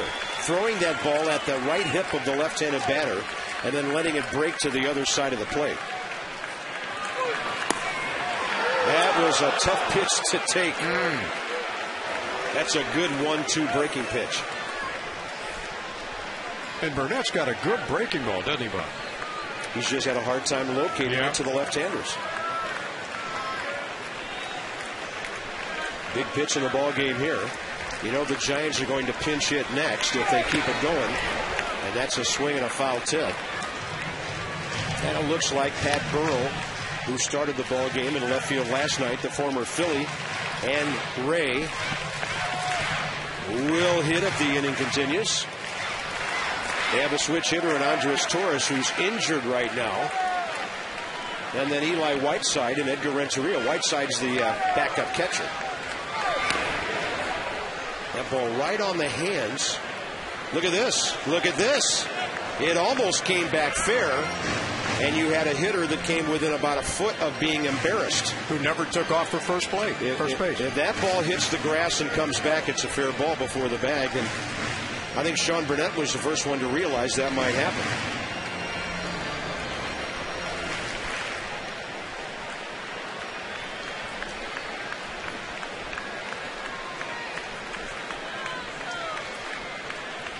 Two-two pitch.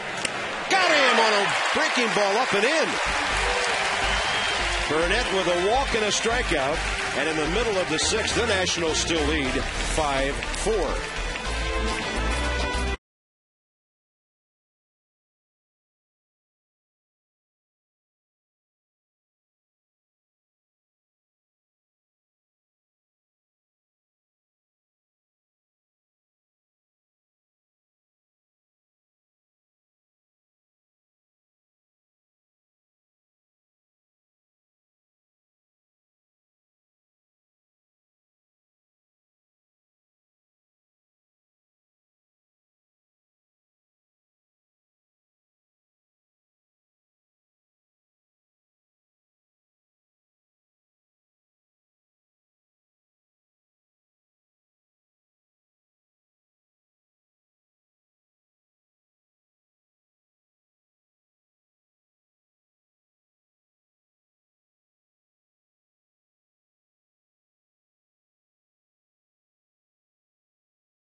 At least 5.5.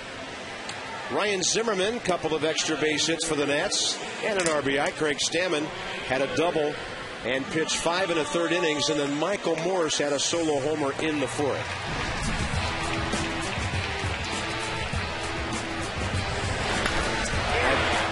Morse in the second, leading off. Johnny, a heck of a blast. About 390 to the end of that scoreboard where he went opposite field there. Bob, I watched Michael in batting practice a couple of nights ago. He was hitting balls all over this ballpark. Over the Exxon Mobil side to the left, the Geico in center, and up in the right field Harris Teeter side, just crushing the baseball. He's a big kid, what, 6'5", about 225 or so? Yes, he is, and he leads off here. 1 for 2 tonight. He jacks this one to left field. Extra bases. That'll one-hop the wall. And Michael Morse heading for second. Nats trying to answer real quickly. 6'5", 230 is what they list him. And he has 6 total bases tonight with a home run and the double.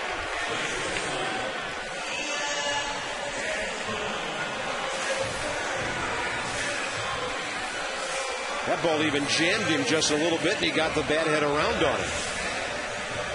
That's impressive. And the Nats will pinch run Roger Bernardina for Michael Morse.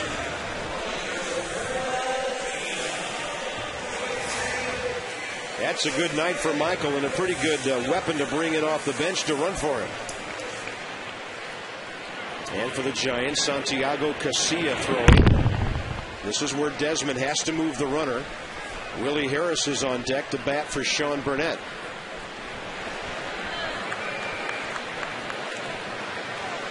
Now Roger, make sure you know where the shortstop is here. He was picked off second last week, or about 2 weeks ago, and then of course Craig Stammen picked off tonight. You might understand Stammen. I couldn't understand Bernardino, but did you? No, that shouldn't happen in that situation. Not at all.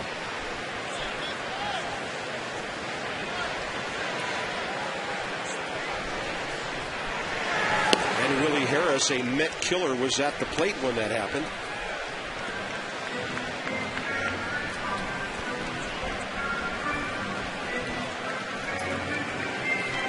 Well, the San Francisco Ball Club, Bob, they came in town like a house of fire from that Milwaukee series, didn't they? They just lit up Milwaukee. Yeah, they outscored them by a margin of about 4-1 in that 4-game series.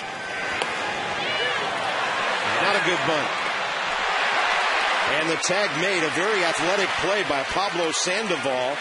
He was going to his left, caught the ball, made the tag, and Bernardino's out at third base as Desmond didn't bunt that ball nearly far enough for a sacrifice.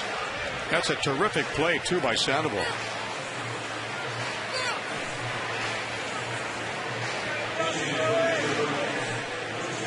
And Bernardino got caught in no man's land there. You can't go back. Yeah. Running on the play.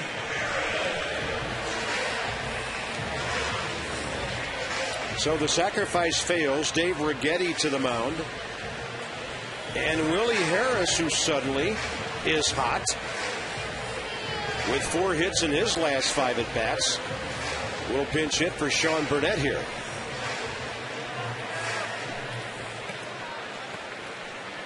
Well, when you talk about the Willie Harrises, the Michael Morris, the Roger Bernardinas, the guys, the Will Nieves, the role players in this ball club, everybody from time to time, they step in there and they just get the job done whenever their numbers fall. Yeah, Willie had a pinch hit 2 nights ago, started the ball game last night, and went 3 for 4. Bernardina's been used. Harris has been used. Adam Kennedy's still in there with Niger Morgan, Alberto Gonzalez, and then, of course, Will Nieves.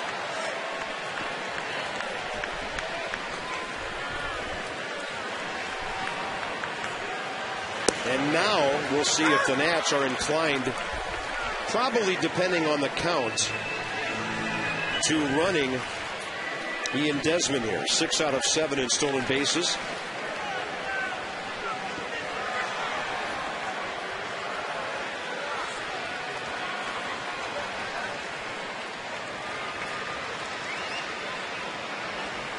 Ian a little slow in getting back there. Boy, base running has been an adventure this year. Nationals are 3rd in the league with 60 steals, but they've been nailed or picked off 26 times. The Mets have 81, the Padres 69. The only 2 teams with more stolen bases than Washington. There he goes. Desmond is running, and he's in there easily on a pitch that Buster Posey couldn't handle down and in. So Jim Riggleman comes right back and gets a runner in scoring position.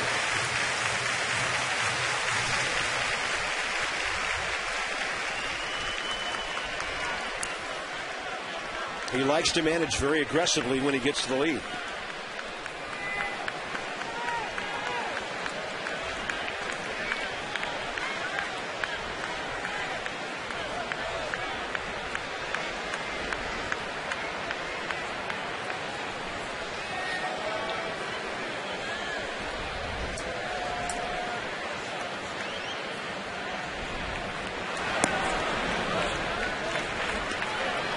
Count goes to 2-1.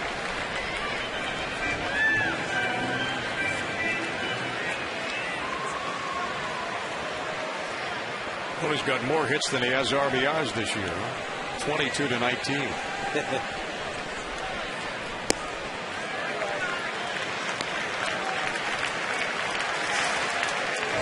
We'll let you know as something develops.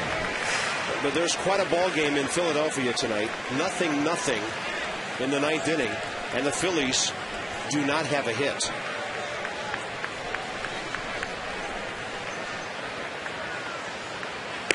Willie Harris takes a high strike, 3-2. And the Reds haven't been able to score against Roy Halladay. That's a scoreless ball game. Kid named Travis Wood for the Reds pitching a no-hitter through 8. His team batting against Roy Halladay in the top of the 9th inning of a scoreless game. And now we're told it's a perfect game so far. 3-2 to Willie Harris. Breaking ball, good at bat, and Willie's aboard. Man, that's got to be a tough pitch to take. Off speed. Right in near your hands when you'd love to turn on it. And Bruce Bochy will make a pitching change.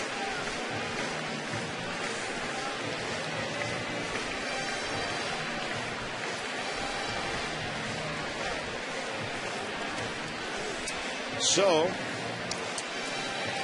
that's it for Martinez. Top of the order, Maxwell next for the Nats.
broadcast on Massillon, brought to you by your local Ford dealers.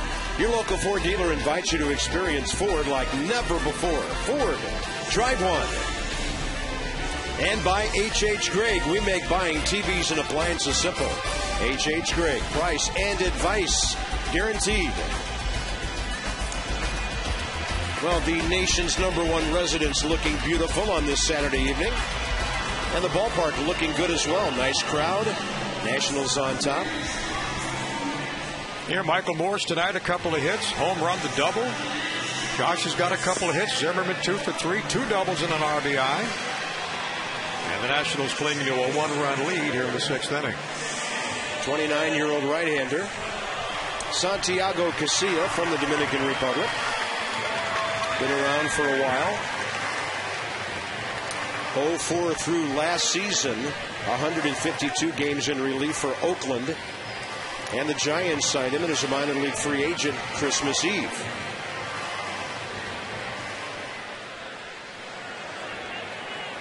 Travis Wood is going to have to pitch the bottom of the 9th inning in Cincinnati in a scoreless game when he has a perfect game going.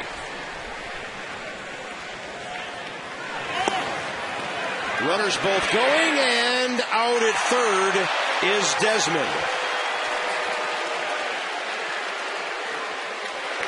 Double steal, they get the lead runner.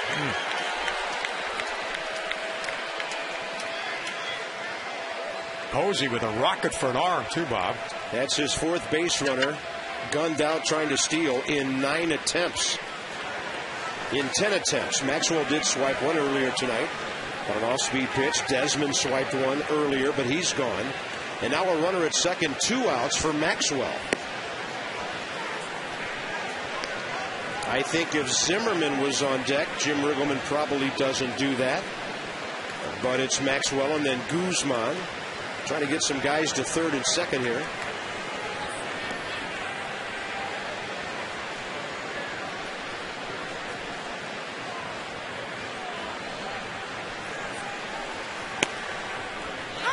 And a strike to Justin, who's 0 for 2 with a walk and a run scored.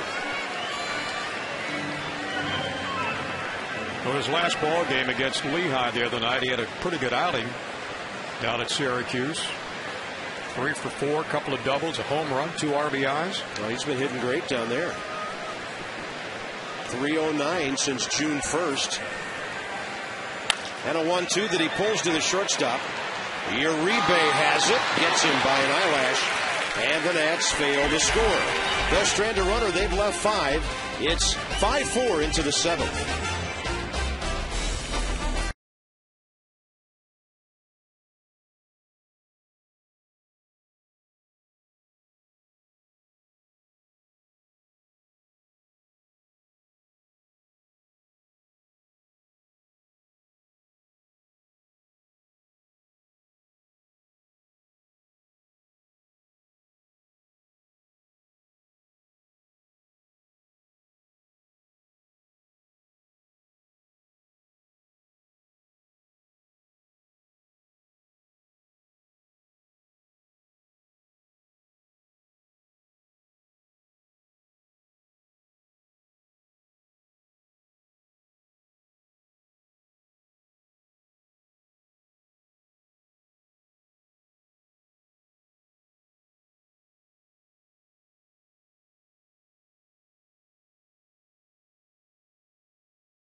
For the 7th year at Nationals Park. Keep in mind tomorrow their rubber game Game number 3 of the series against the Giants, 1:30 in Mass at HD at DC 50. Nationals against San Francisco. Madison Bumgarner goes for the Giants this year. He's 1-2, ERA of 2.86. And Tuesday at Milwaukee, won 8 innings, got the win. Levi Hernandez for the Nationals this year with a 6-4 mark and 3.12 ERA. Nationals 11-6 in his 17 starts. Good matchup. Our coverage beginning at 1 o'clock tomorrow with Nats Extra, with yours truly and Phil Wood in for Ray Knight. Roger Bernardino goes to right field, Bob. A lot of things happening here. Bernardino stays in. Tyler Clippard will be the new pitcher after Sean Burnett got 2/3 of an inning scoreless. And in the pitcher spot for the Giants, Pat Burrell, their recent acquisition after Tampa Bay released him, will step in. And, ladies and gentlemen, Johnny Holliday's going to call the top of the 7th. Thanks for the breather. But you're back. I just want to listen. Yeah, thanks. And Clippard delivers and gets a call strike. Nationals with 5-8-0 tonight at the board, and the Giants 4-6-0. That big second inning, 3-run inning, gave the Giants an opportunity to break this open. They came back, and the Nationals tied at the bottom of the second with a run. Clippard goes even up 1-1 to Pat Burrell. Outfield straight away. Good crowd on hand tonight at the ballpark. Burrell a .289 average, on base percentage .369. And fouls it back out of play. And the count is 1-2 strikes. And he was having a tough season for Tampa Bay, hitting .202 when they released him on May 15th with just 2 homers and 13 RBIs. They had signed him prior to '09 to be a DH down there. Clippard with 17 holes. That's 3rd best in the National League. Goes up high. And the count is even at 2-2 strikes in the top of the 7th. Nationals trying to make it 2 straight over the Giants after snapping their 4-game winning streak when San Francisco came in last night with a home run explosion highlighted by Adam Dunn's 2 homers and that 8-1 win. Roger Bernardino came in at pinch ran, and he's going to be in right field to start the 7th inning. And the 2-2. Up and high. And a chin music for Pat Burrell. And the count is 4.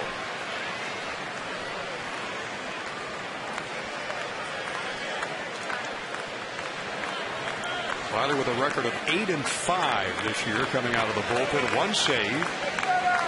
And a 2.63 ERA in 43 appearances. Got him with a high fastball. Strikes him out to start the 7th. And there's 1 away. You know, Johnny, you and I were talking briefly during the postgame show last night about getting a Laffer-type win for a change. Then we'll check out the 3-2 pitch. Nothing but a fastball. High just above the zone. The Nationals' 8-1 win last night was their biggest margin of victory since May 31st when they won a 14-4 game at Houston. And it was only their 4th such game of the year. They won 14-8 at Colorado May 13th, a game canceled by rain after 8 innings, and then Levon shut out the Dodgers 8-0 way back in April. So games like last night, truly few and far between. And they are welcome after what this ball club's been through in the month of June, especially. Yeah. The Nats this year have had 7 wins of 5 runs or more. All the others have been much, much closer. Aaron Rowan steps in, single to left center in the 1st, struck out looking in the 2nd, hit by a pitch in the 5th. And Clippers got him 1-1 with 1 down here in the 7th. And by the way, in that Philadelphia game, Travis Wood gave up a double in the bottom of the 9th inning, and the Phillies are now trying to win that game. First hit he gave up. Ted Clippard outside, way outside for ball 2. On this road trip, Rowan not having a good one. He's only 4 for 22 coming in this ball game tonight. .234 batting average. 7 homers and 26 driven in. Only 4 hits in his last 35 at-bats with runners in scoring position. Nobody on for the Giants. Top of the 7th. Nats with a 5-4 lead. Carlos Ruiz hit that double in Philadelphia. He's at 3rd base with 2 outs in the bottom of the 9th. That's the Bob Carpenter update. Clippard delivers. Missed again high. 3 balls and 2 strikes. After tomorrow's finale against the Giants, off for the All-Star break. And the ball club gets together again Friday night in Florida against the Marlins. There's a fly ball to left field. That's going way back, and it is out of here, and the ball game is tied. And another off-speed pitch of Tyler Clippard's victimized. He's been struggling in that department lately. Rowan's 8th home run of the season, 27th RBI, ties the ball game at 5.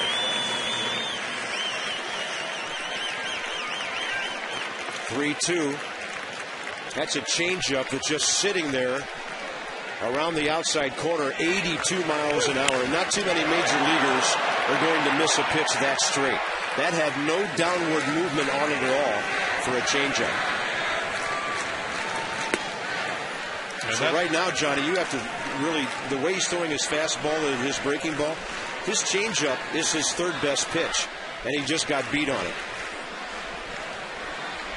It also took Craig Stammen.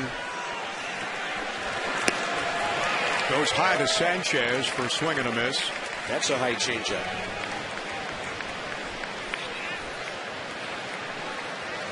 Five runs, 7 hits for San Francisco, 5-8 for the Nationals. And Sanchez hitting a double play in the 1st, struck out in the 3rd, then threw out to right in the 5th.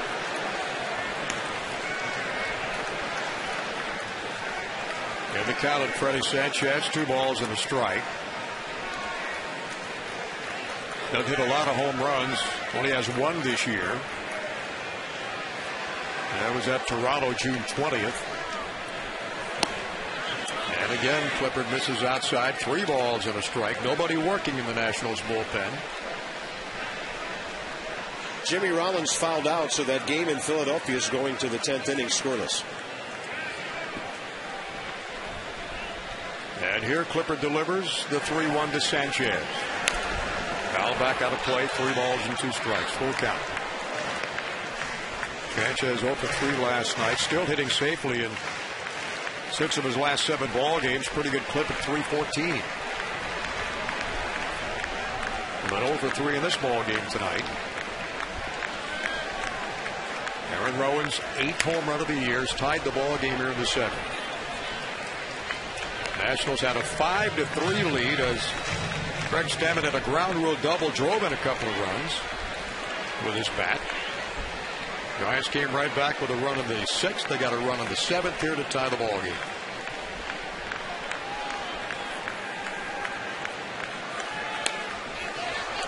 And Sanchez stays alive. 3 balls and 2 strikes. And Rob always says the hitter will let you know how you're throwing. Every fastball he's thrown, they've been late for it. Well, no question, Clippard's got velocity. 92 in the gun of the last pitch. 10 strikes, 9 balls. This is Clippard's 20th pitch since coming out of the bullpen. And he missed outside. Sanchez with a free pass.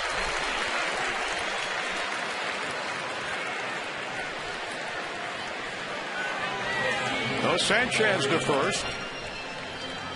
And that'll bring up Aubrey Huff.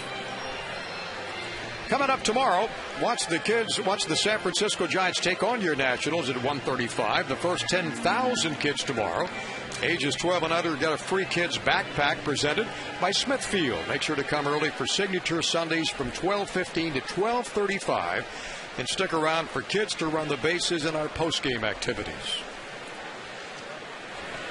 Always a good time at the ballpark on Sundays.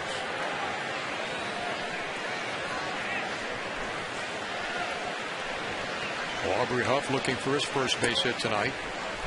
Grounded out to second twice, then walked his last time up and scored a run in that 6th inning.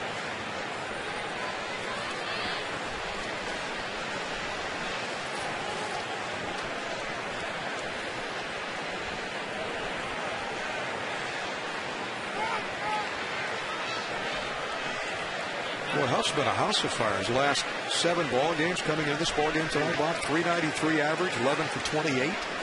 Well, leads the Giants in just about every offensive category. And a really good free agent pickup on a one-year deal for them. Has the 7th highest average among National League players, batting .317 since the 1st of May. I think our friends up in Baltimore could probably use him this year, couldn't they? Kind of struggles they've been going through. And Doug Slayton out in the Nationals bullpen.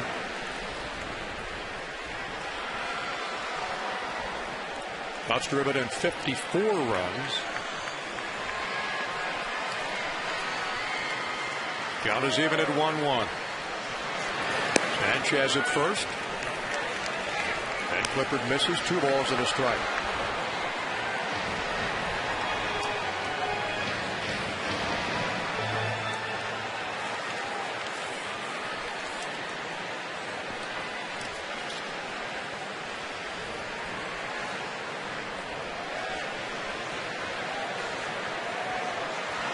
One save for Tyler along with the 17 holds. And control problems continue to rise up and really smack down these pitchers in the face.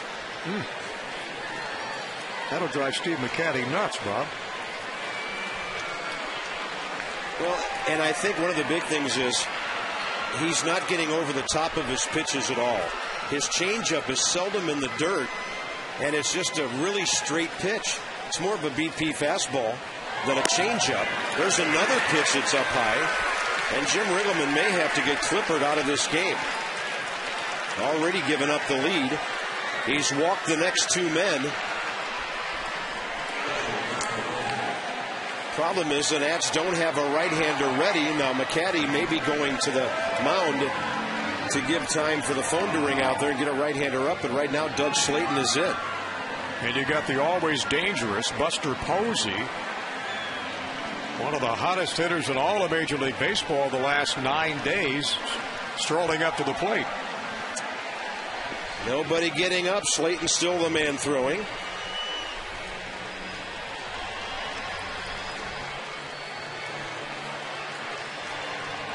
Tonight's copyrighted telecast presented by authority of the Washington Nationals and may not be reproduced or retransmitted in any form, and the accounts and descriptions of this game may not be disseminated without the express written consent of the Washington Nationals. 23,977 tonight.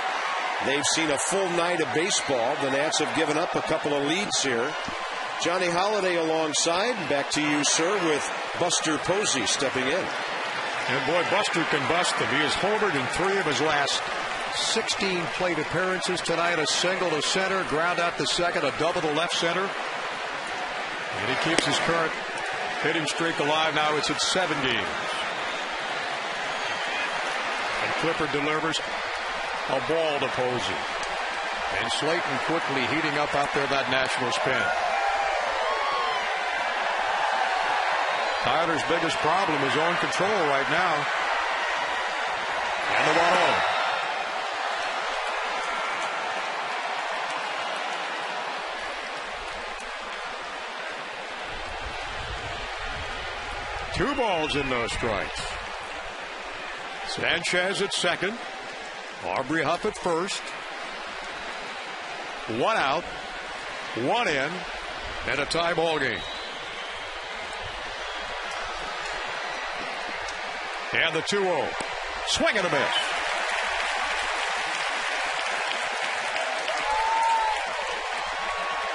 Took a little something off that one. 81 of the gun.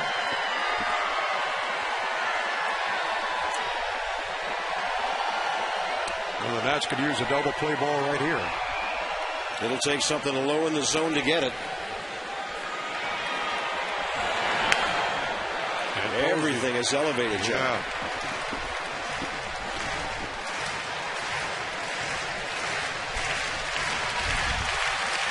Well, the count is full. 2 balls and 2 strikes. 1 out.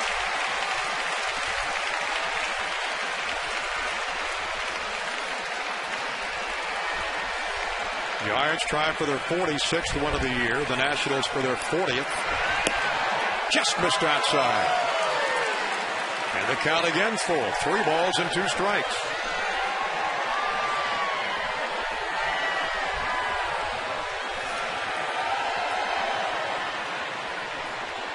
I think he's lost command of his fastball because of all the off-speed stuff he throws. Here's the 3-2 pitch. Popped up foul behind the Nationals dugout, out of play. And, of course, Bruce Bochy smelling blood here, Johnny. With 1 out, he's got those runners on the move. Freddie Sanchez at second base. Aubrey Huff at first.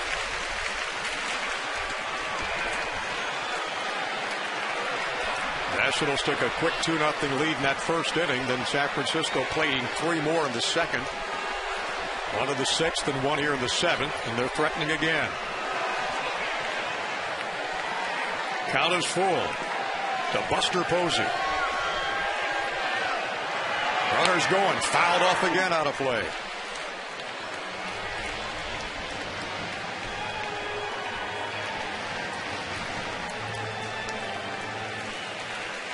Posey had a 10-game hitting streak in the early part of June, longest by a National League rookie this year.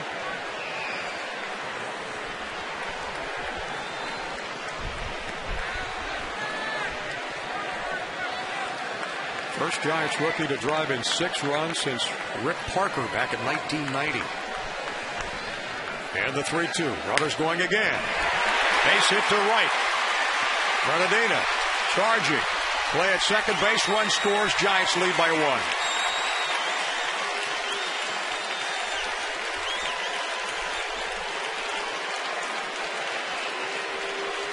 Well, he struck out Pat Burrell.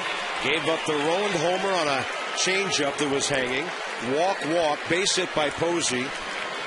I mean, every pitch is above belt high, and Jim Riggleman has to get Tyler Clippard out of this game. Another disastrous late inning outing for Clippard, who since about 2 weeks ago in Baltimore has really been struggling. He has no command right now, and he's out of this game. He's out of the ball game. Another call to the Nationals bullpen. Giants lead 6-5.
Nationals.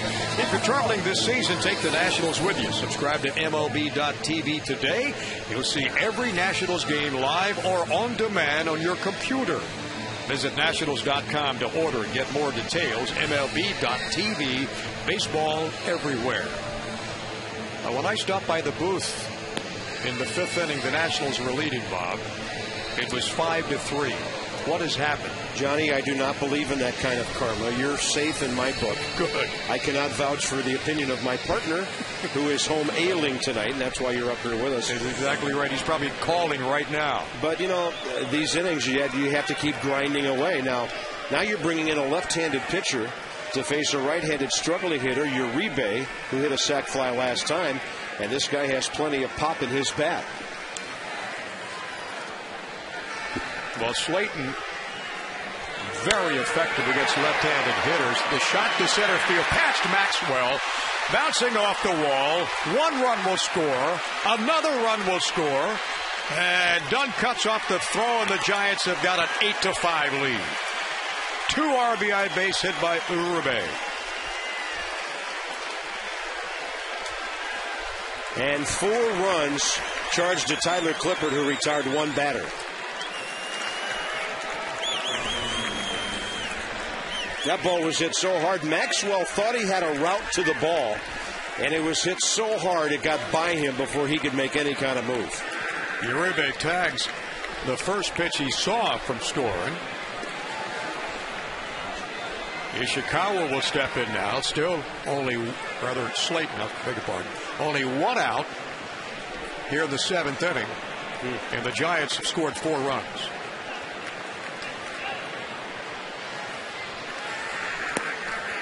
And a swing and a miss. Travis Ishikawa with a base hit in the 2nd, flew out the center in the 4th, grounded out the 2nd in the 6th inning.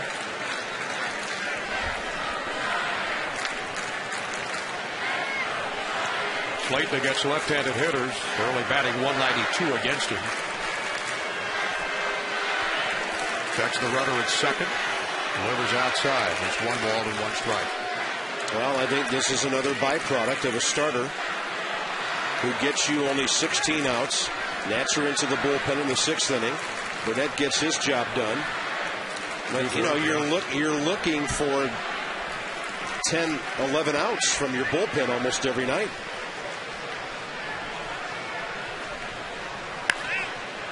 Held off down the left side out of play.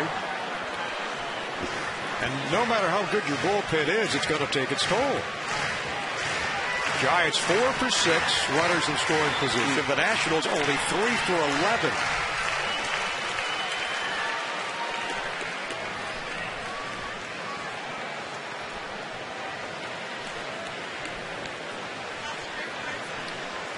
And the 1-2. Out number 2.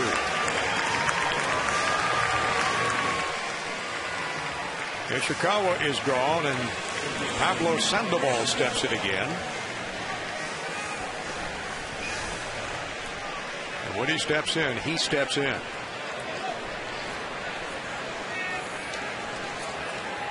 Two down, the Giants have a runner at 2nd. And 4 runs in to come from behind to take an 8-5 lead. And they'll walk Sandoval, put him on to face Sherholtz. Yeah, this is one way Jim Riggleman can go lefty-lefty. Because Clippard couldn't do his job against those right-handed batters with Aubrey Huff in there. It left Riggleman short as far as the matchups go, with Slayton having to face right-handers. He got the left-hander Ishikawa. He'll walk the right-hander Sandoval. And Nate Sherholtz will be the 9th Giant to bat in this inning.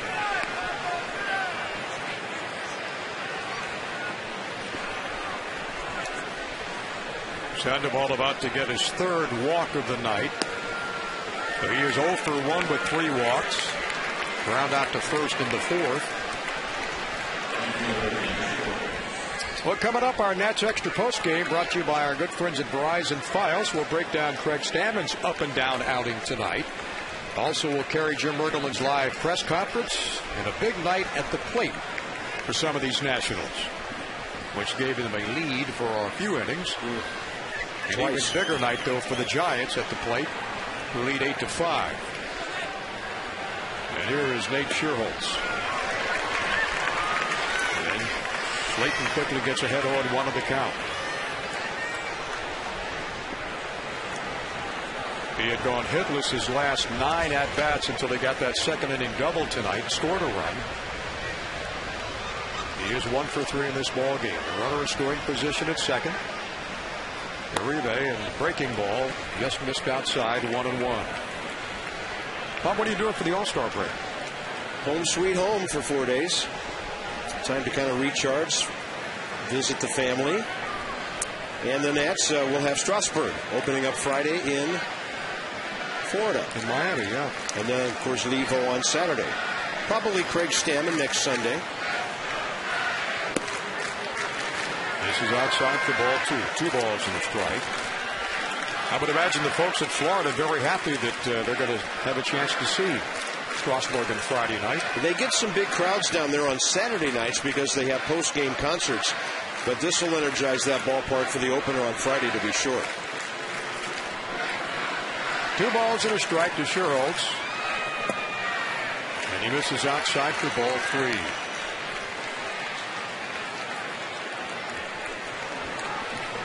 Location has been the biggest problem now for Clippard, and Slayton beginning to miss a little bit.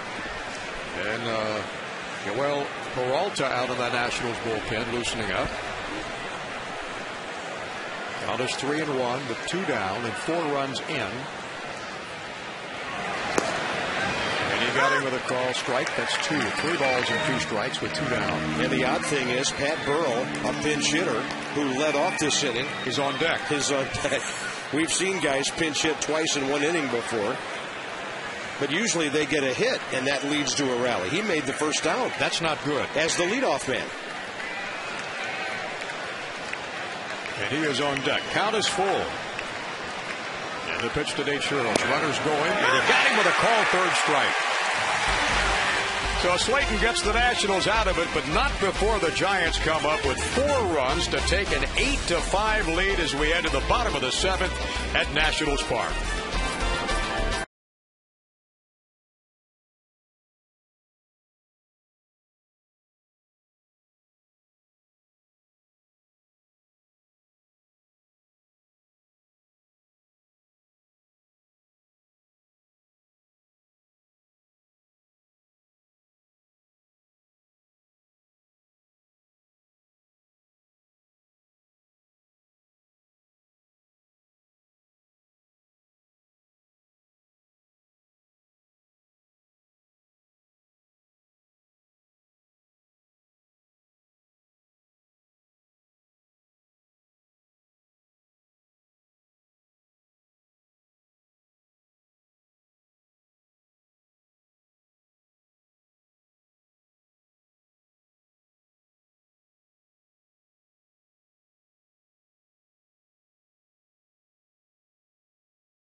A leadoff homer for the Nats in the 2nd.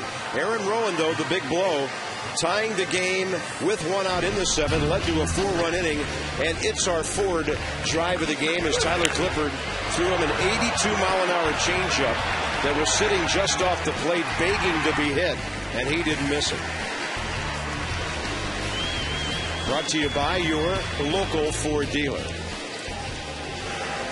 Right-hander Chris Ray will take over here.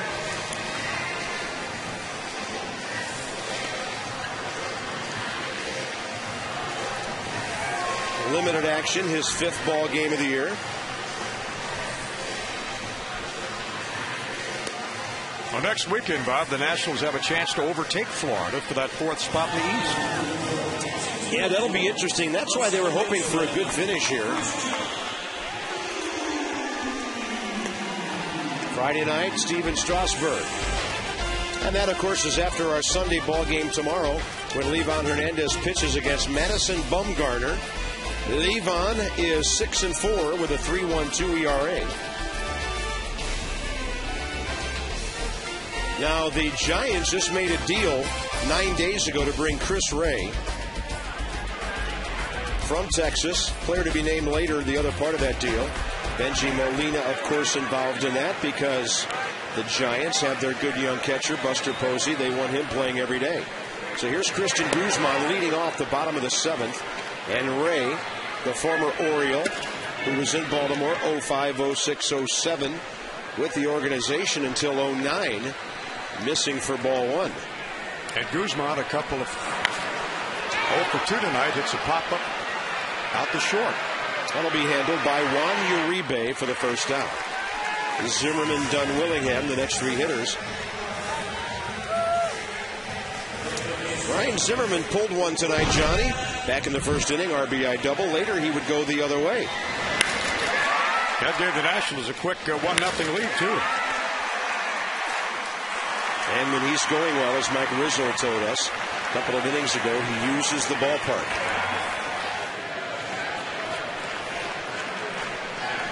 And I thought Mike made a very strong but accurate statement that in his opinion, Ryan Zimmerman is one of the top 5 to 7 players in all of Major League Baseball. He didn't say hitters, he said players. Yeah. Everything rolled into one, the defense and the offense. He's got the whole package.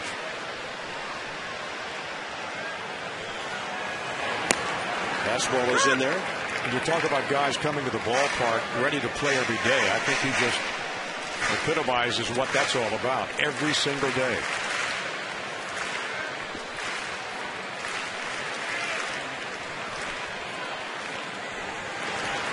That's a good breaking ball by Chris Ray, 1-2. So Zimmerman tonight, 2 for 3. He was 0 for 4 last night. But Ryan has that batting average creeping up toward the 300 mark again. He's at 296. Good numbers at the All-Star break, too. 16 homers and 48 RBI. Love to see him get to 50 ribbies. Josh Willingham, 46. Zimmerman, 48. Adam Dunn, with his recent surge, 58. Willingham is always the most ready hitter in the hole I've ever seen.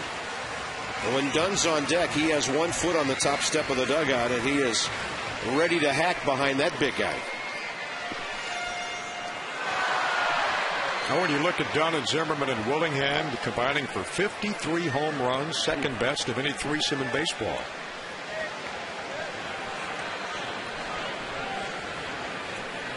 I have him unofficially with 152 RBIs. This ball not nearly far enough. It's caught about 395 feet away by Aaron Rowand for the second out. Steven Strasburg is getting lots of attention around the country. He is up for 2 ESPY awards. First of all, for the best performance under pressure and for the best breakthrough athlete. Now, you can vote by going to ESPN.go.com/ESPYs/number. There's another name for that symbol. I'm sure. #/home. To me, it's a number. And you can do that until midnight tonight, voting for Steven Strasburg up for a couple of ESPYs. And I would think that best performance under pressure would be his major league debut when he struck out 14 Pirates on June 8th. Question.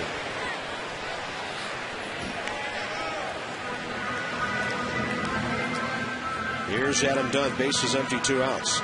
Adam 0 for 2 with a pair of strikeouts. He's fanned 106 times on the year now, but he did draw his 40th walk. Shift is on. Man, this guy, Chris Ray, gives you a lot of arms and legs flapping. Then he drops in a high 70s changeup. There's the true shift with nobody home at third base, except the umpire. Ray's last appearance of Thursday, a couple of scoreless innings. And then went over Milwaukee. And he's been mowing down batters left and right, getting 15 of 16, now 16 of 17 he's faced since being acquired in that trade with Texas. 2-2 to Adam. Ray giving him nothing but off-speed stuff.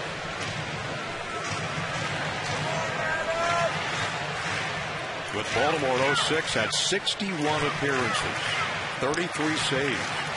16 saves the following year, then some injury problems followed. Right elbow, right biceps. 2-2 to Dunn. Did he go? Yes, he did. Home plate umpire Marvin Hudson calls him out. Johnny, thanks for coming by. And Bob, great. Have a good post-game show. Okay, my best to Rob. That's Johnny Holliday joining Mike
left to play. 8-5 Giants. They've out-hit the Nationals 9-8. And a reminder, the Potomac Nationals have 3 weekend series here in the month of July. A short drive down I-95. Affordable ticket plans on sale, 703-590-2311. And join the party in July with our single-A friends, the Potomac Nationals. Edgar Renteria will pinch hit for the Giants against Joel Peralta to get the top of the 8th going here.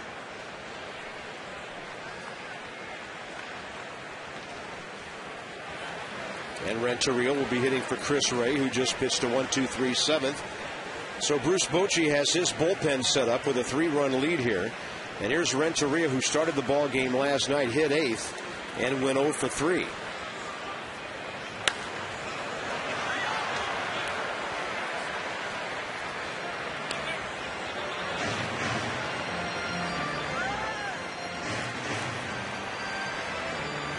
By the way, the Orioles must not be very impressed with, at least not intimidated by Cliff Lee. Chris Tillman has a no-hitter going for Baltimore at Texas tonight. That game's in the top of the 7th now.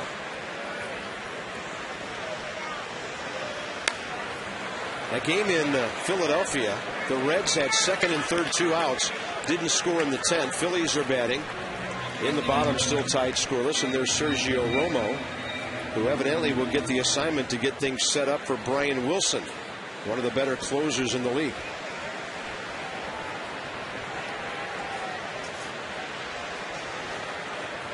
The Nats have had leads of 2-0 and 5-3 tonight. And now down 8-5. Little tapper, Peralta grabs it with the glove. Plenty of time, 1 out. Top of the order now for Aaron Rowland, who's been on base 3 times. And his homer last inning, only his 8th of the year, tied the game. You're not going to like where you see this pitch end up. Change up, belt high, bleachers. And a handshake from Tim Flannery, the third base coach.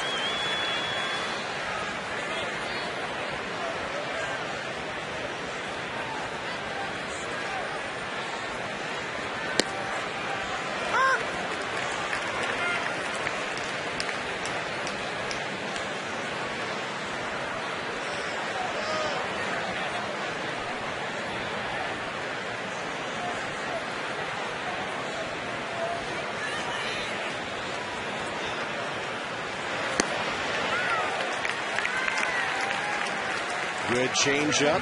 That one's sinking. Nationals Park. Long night of baseball. This game only in the top of the 8th. We're going 3 hours plus for sure tonight. Debbie alongside. Bob Carpenter. Rob Dibble hopefully back with us tomorrow. Rob not feeling well this evening, and we wish him well.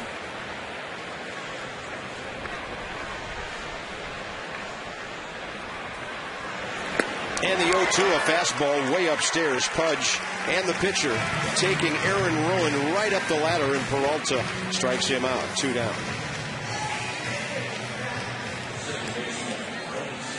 Target up. Fastball higher.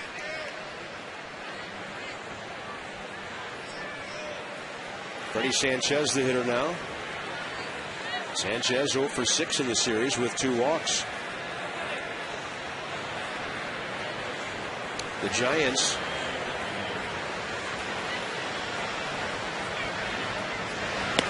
in this series have 2 home runs, and they're both from guys in the leadoff spot. Andres Torres last night, 1st inning. Aaron Rowland tonight, 7th inning.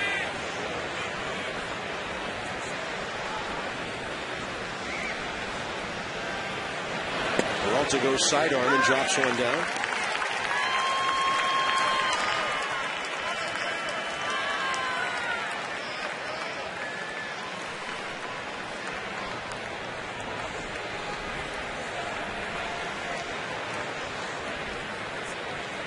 To Sanchez.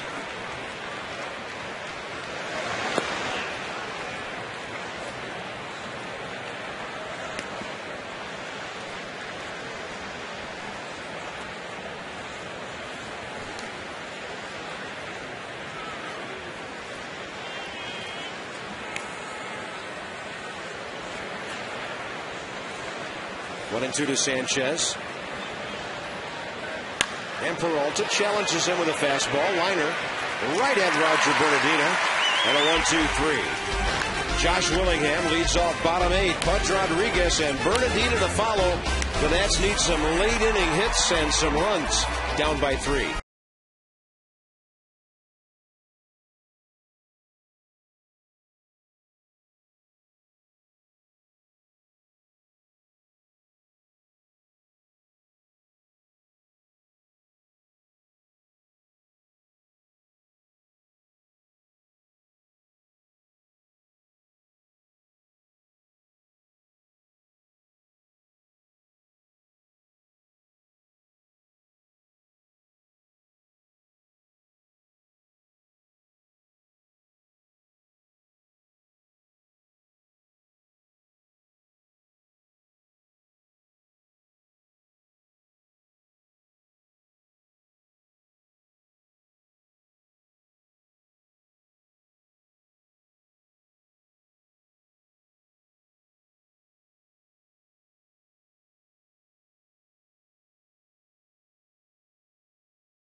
Now by a score of 8-5 as we move to the bottom of the 8th inning. It is Christmas in July, so we are encouraging fans to bring new unwrapped toys to the center field gate at Nationals Park through the 4th inning tomorrow. The Nats, of course, are teaming up with the U.S. Marine Corps, trying to help out some kids in the district. A great cause, so again, any new unused toys that you have would greatly be appreciated. Bob? Thank you, Debbie Taylor. Well, it's a nice, cool evening. I guess it's a little easier to think about Christmas on a night like this than when it's 95 at game time. Sergio Romo for the Giants takes over. Willingham, Rodriguez, Bernardina for the Nats. Romo's 37th appearance, a 2.36 ERA. He's only given up 25 hits in 34 innings.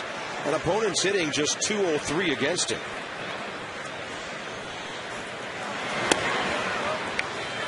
Fastball tight to Willingham for a ball. Josh tonight an infield hit. He's 1 for 3.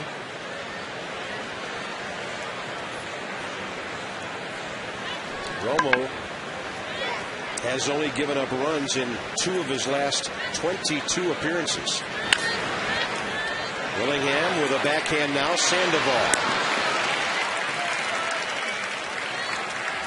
Nats are down to their final 5 outs. Pudge Rodriguez 1 for 3. And he got the Nats going on the lead. This was a go-ahead RBI as he lofted one down the left field line for an RBI double in the 4th after that infield hit by Willingham. He would later score on a double by Craig Stammen for a 5-3 lead, but the Nats have not scored since, and they've only had 2 hits since against Giants pitching.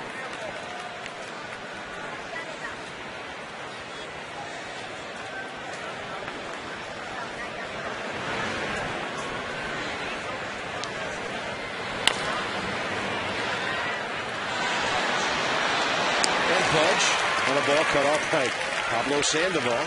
Chris Tillman has given up a hit in the 7th inning at Texas. So his would-be no-no is history. There's left-hander Jeremy Affeldt, the Giants' only lefty in their bullpen. Looks like Bochy with a 3-run lead will stay with the right-hander now against Bernardina. Had the Nats gotten a runner on, he might have made a switch here.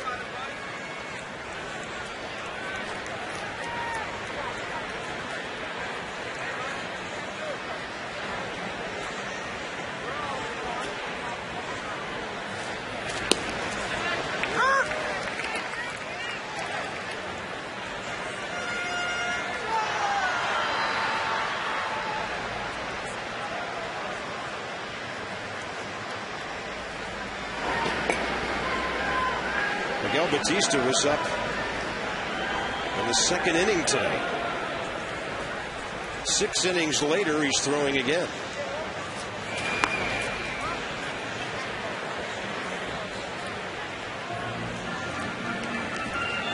That Cincinnati-Philadelphia game now in the top of the 11th. No score.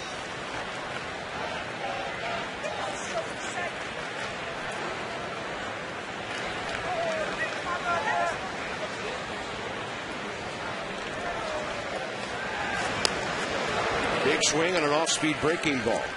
1-2.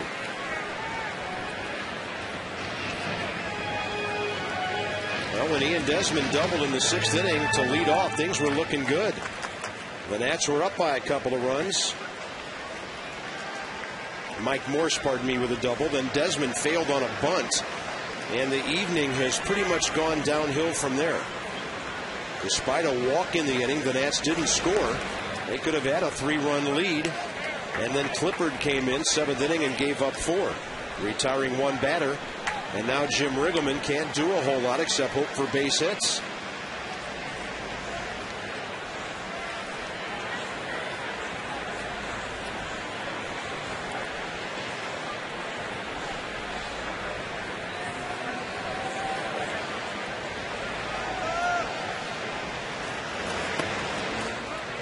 Romo tried the backdoor breaking ball, low with it, 3-2.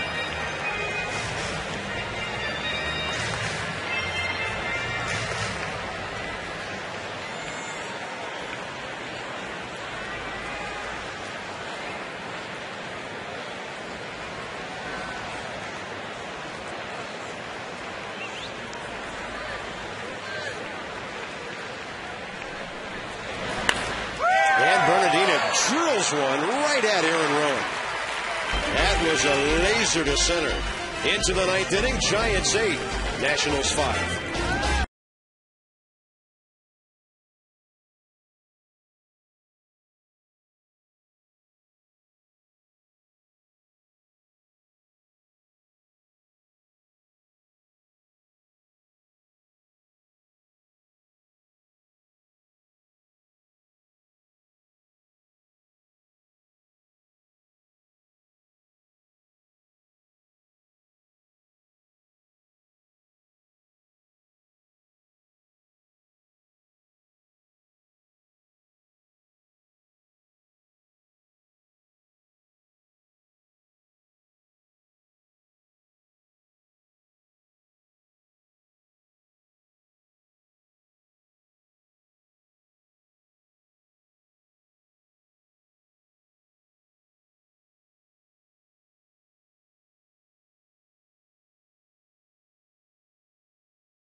And tomorrow, unless the Nats do something about it, this matchup will be the rubber game.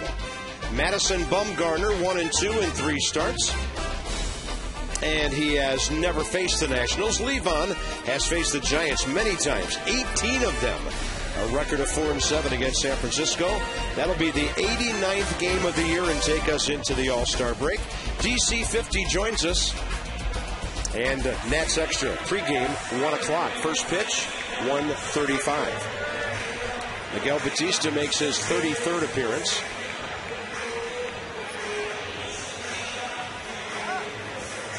Not that hittable this year, but the control numbers are not good.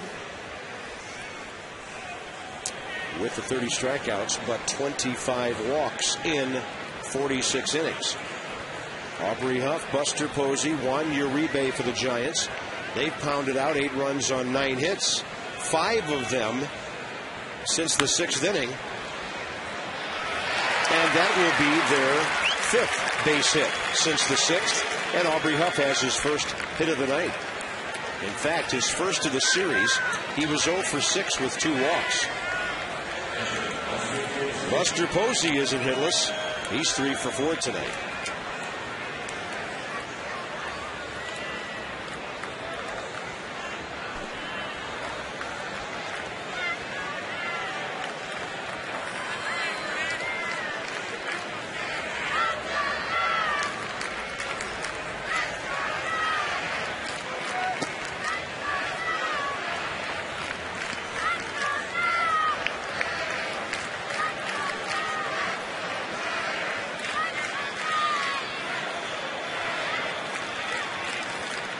Posey with 2 singles, 1 for an RBI and a double tonight.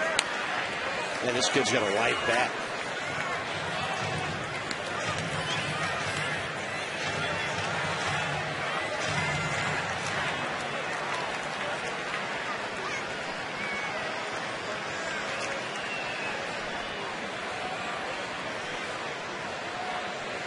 "23 years of age, out of Leesburg, Georgia, and Florida State."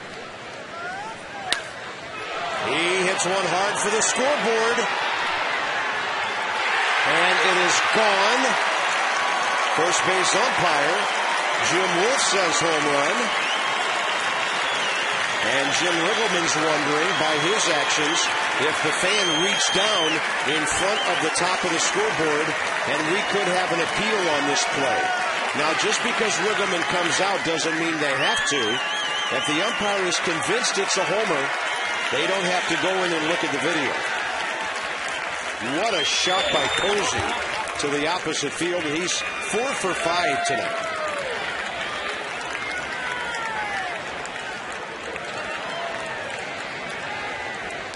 If it counts, it puts the Giants on top by 5.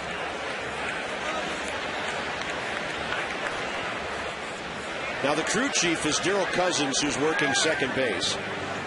The first base umpire, Jim Wolf, made the home run call, even though Cousins was closer. Now you see the fan reach down. There's a railing back there, but the railing is a home run because it's on top of that green strip on top of the scoreboard.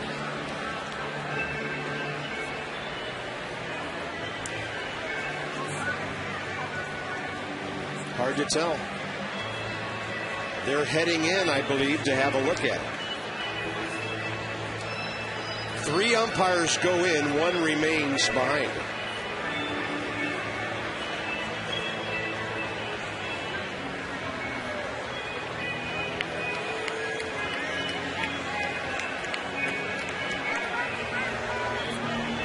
Now, where they go in is right by the umpire's room, which is probably only about 50 feet up that walkway into which they're going.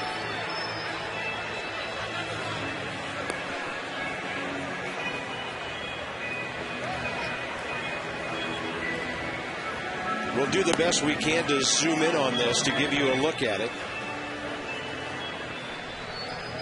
That's a home run. If that ball's on the rail up there, and his hand did come slightly down below the rail, but it looked to me like he initially made contact with the ball right on the rail there, and that rail is above the green strip, which is a home run.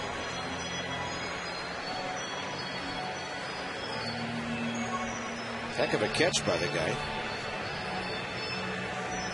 All right, watch the initial contact. How far out in front of the rail is his hand? And that's close.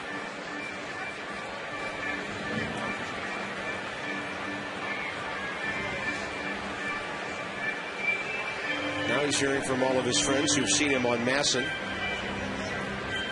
Looks like a Giants fan. His lady next to him has the Kung Fu Panda Pablo Sandoval outfit.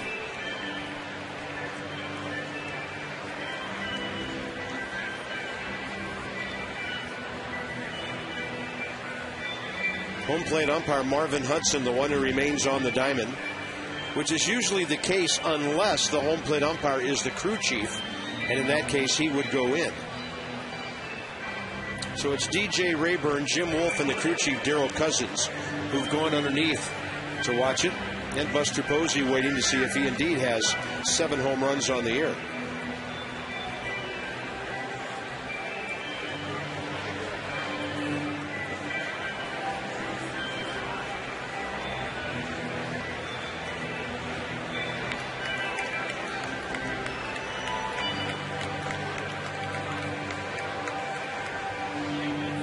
From the side, is he reaching below the green strip? I don't think so.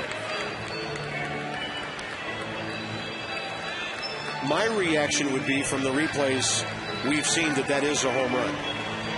Here they come.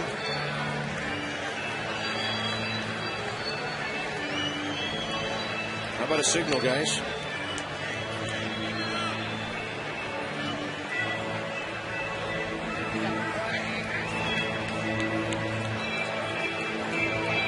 I mean, shouldn't they come out and make some kind of signal? Home run.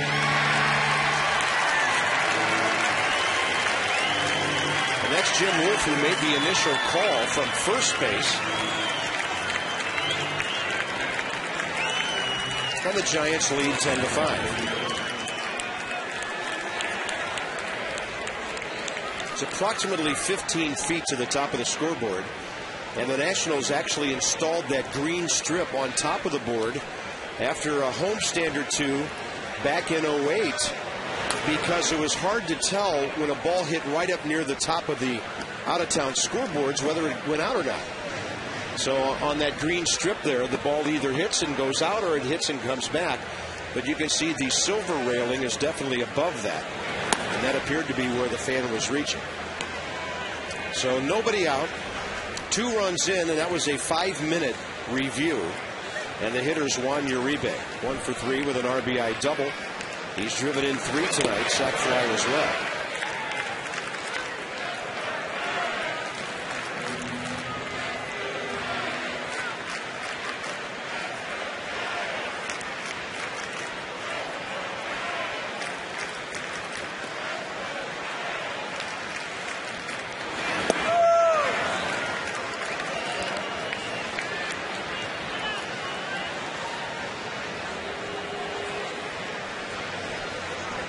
Rough outing here in the 9th for Batista. 2-2 to Uribe.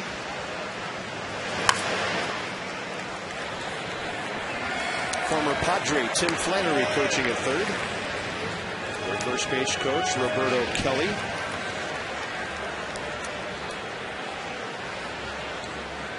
There's Tim and Roberto. Pretty good outfielder in his time. Swing and a miss on a breaking ball way outside for the first out.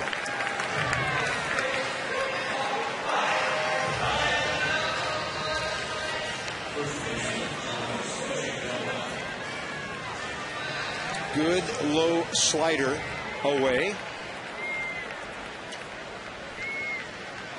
And by the way, for the Giants, of course, no longer a save situation. Jeremy Affeldt continues to throw in their bullpen. So no Brian Wilson tonight. He's heading to the All-Star game. Ishikawa fouls one off to the left. Travis 1 for 4 with a base hit to left and a line drive to center. There's Affeldt, the Giants' only lefty. They had 2 of them, but Dan Runzler in a ball game in Milwaukee hurt himself. I think it was an oblique muscle swinging the bat. And so they DL'd him and brought up Joe Martinez.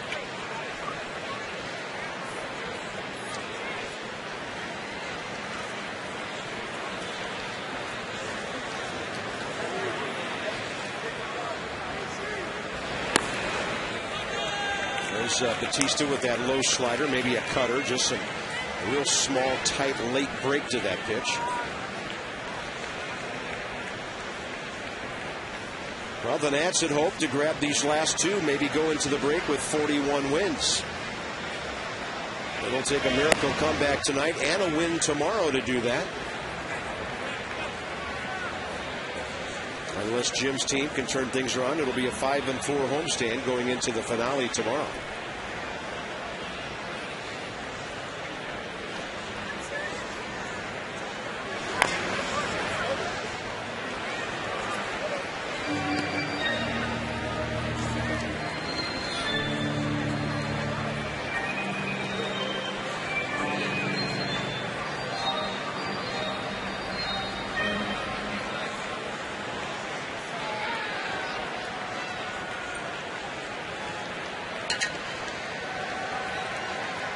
And a 3-2. Missing low. Third Giant out of 4 here in the ninth on board. Some league notes for you here in the ninth inning. Justin Morneau still dealing with concussion symptoms and now unlikely to go to Anaheim. Jason Hayward about to come back. The Braves will hopefully get him back after the break. And Atlanta will be here on the next Nats homestand after that long road trip. Carlos Beltran is on the mend for the Mets. I remember when the Nationals were there early in the season, they were hoping to have him back by the end of May. Possible double play ball. Guzman to Desmond, 4-6-3, and that will end the top of the ninth inning with the Giants score 2 more. The Nats down by 5.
Round of what happened last night. The Nationals need 5 to tie this thing, Phil, in the bottom of the ninth after that great explosion last night.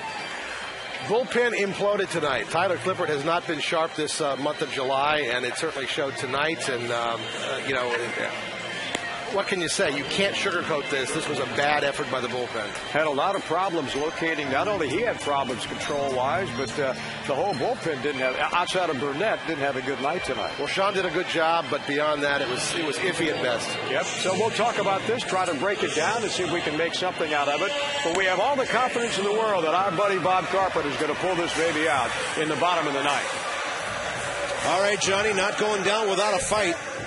And it'll be for the Nats facing left-hander Jeremy Affeldt, Ian Desmond, the number 9 spot, where Alberto Gonzalez will hit, and then Maxwell. Affeldt's been around quite a while, 31 years of age, longtime Royal, 3 seasons with Colorado, 74 games as a busy reliever with the Giants last year, and this will be his 33rd appearance.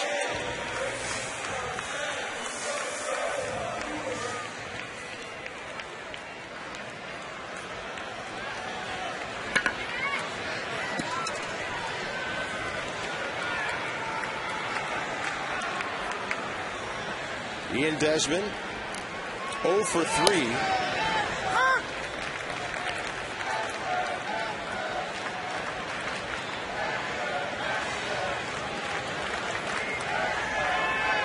Failed bunt last time up was costly for the Nats back in the 6th. Way inside from Affeldt, 1 ball, 1 strike.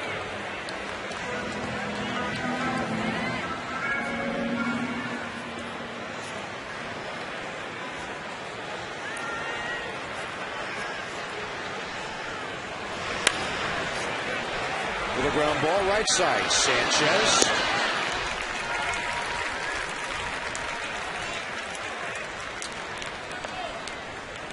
Well, this will be a frustrating loss if it indeed turns out that way. Nats battled with the bats early. Stammen got his evening turned around. Ran into some problems in the 6th and was taken out. And then the bullpen failing big time in the 7th inning.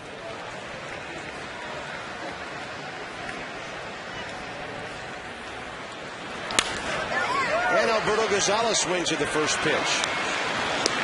2 down.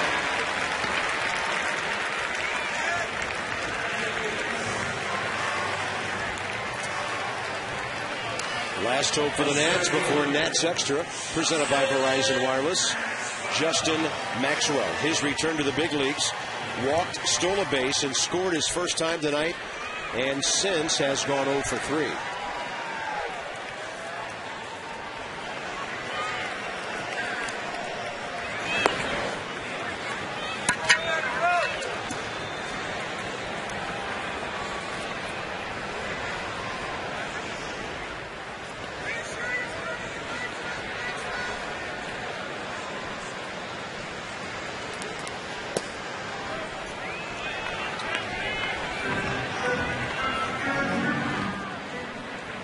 .135, first pitch from Livan Hernandez tomorrow. It'll be the rubber game of the series.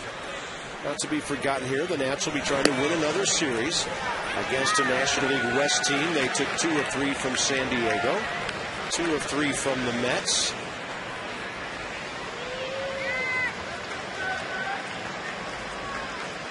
Actually split 4 with the Mets. That was a 4-game series.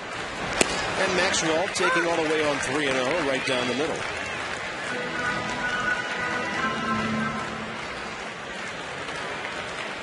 Guzman awaits. Zimmerman in the hole. 2 outs in the 9th. And the ball game appears to come to a quiet end on 3 ground balls. And the Giants win it 10-5 in over 3 hours and 20 minutes. Close ball game throughout, but the bullpen couldn't get it done in the 7th inning. For Debbie Taylor, Bob Carpenter, and thanks to Phil Wood, Johnny Holiday, and Mike Rizzo. Join us tomorrow. Mass in HD, DC 50, Nats, and the Giants. Pre-game at 1 o'clock. This has been a presentation of Masson. Stay tuned now. Johnny and Phil here at the ballpark. Nats Extra coming up right now and from the booth.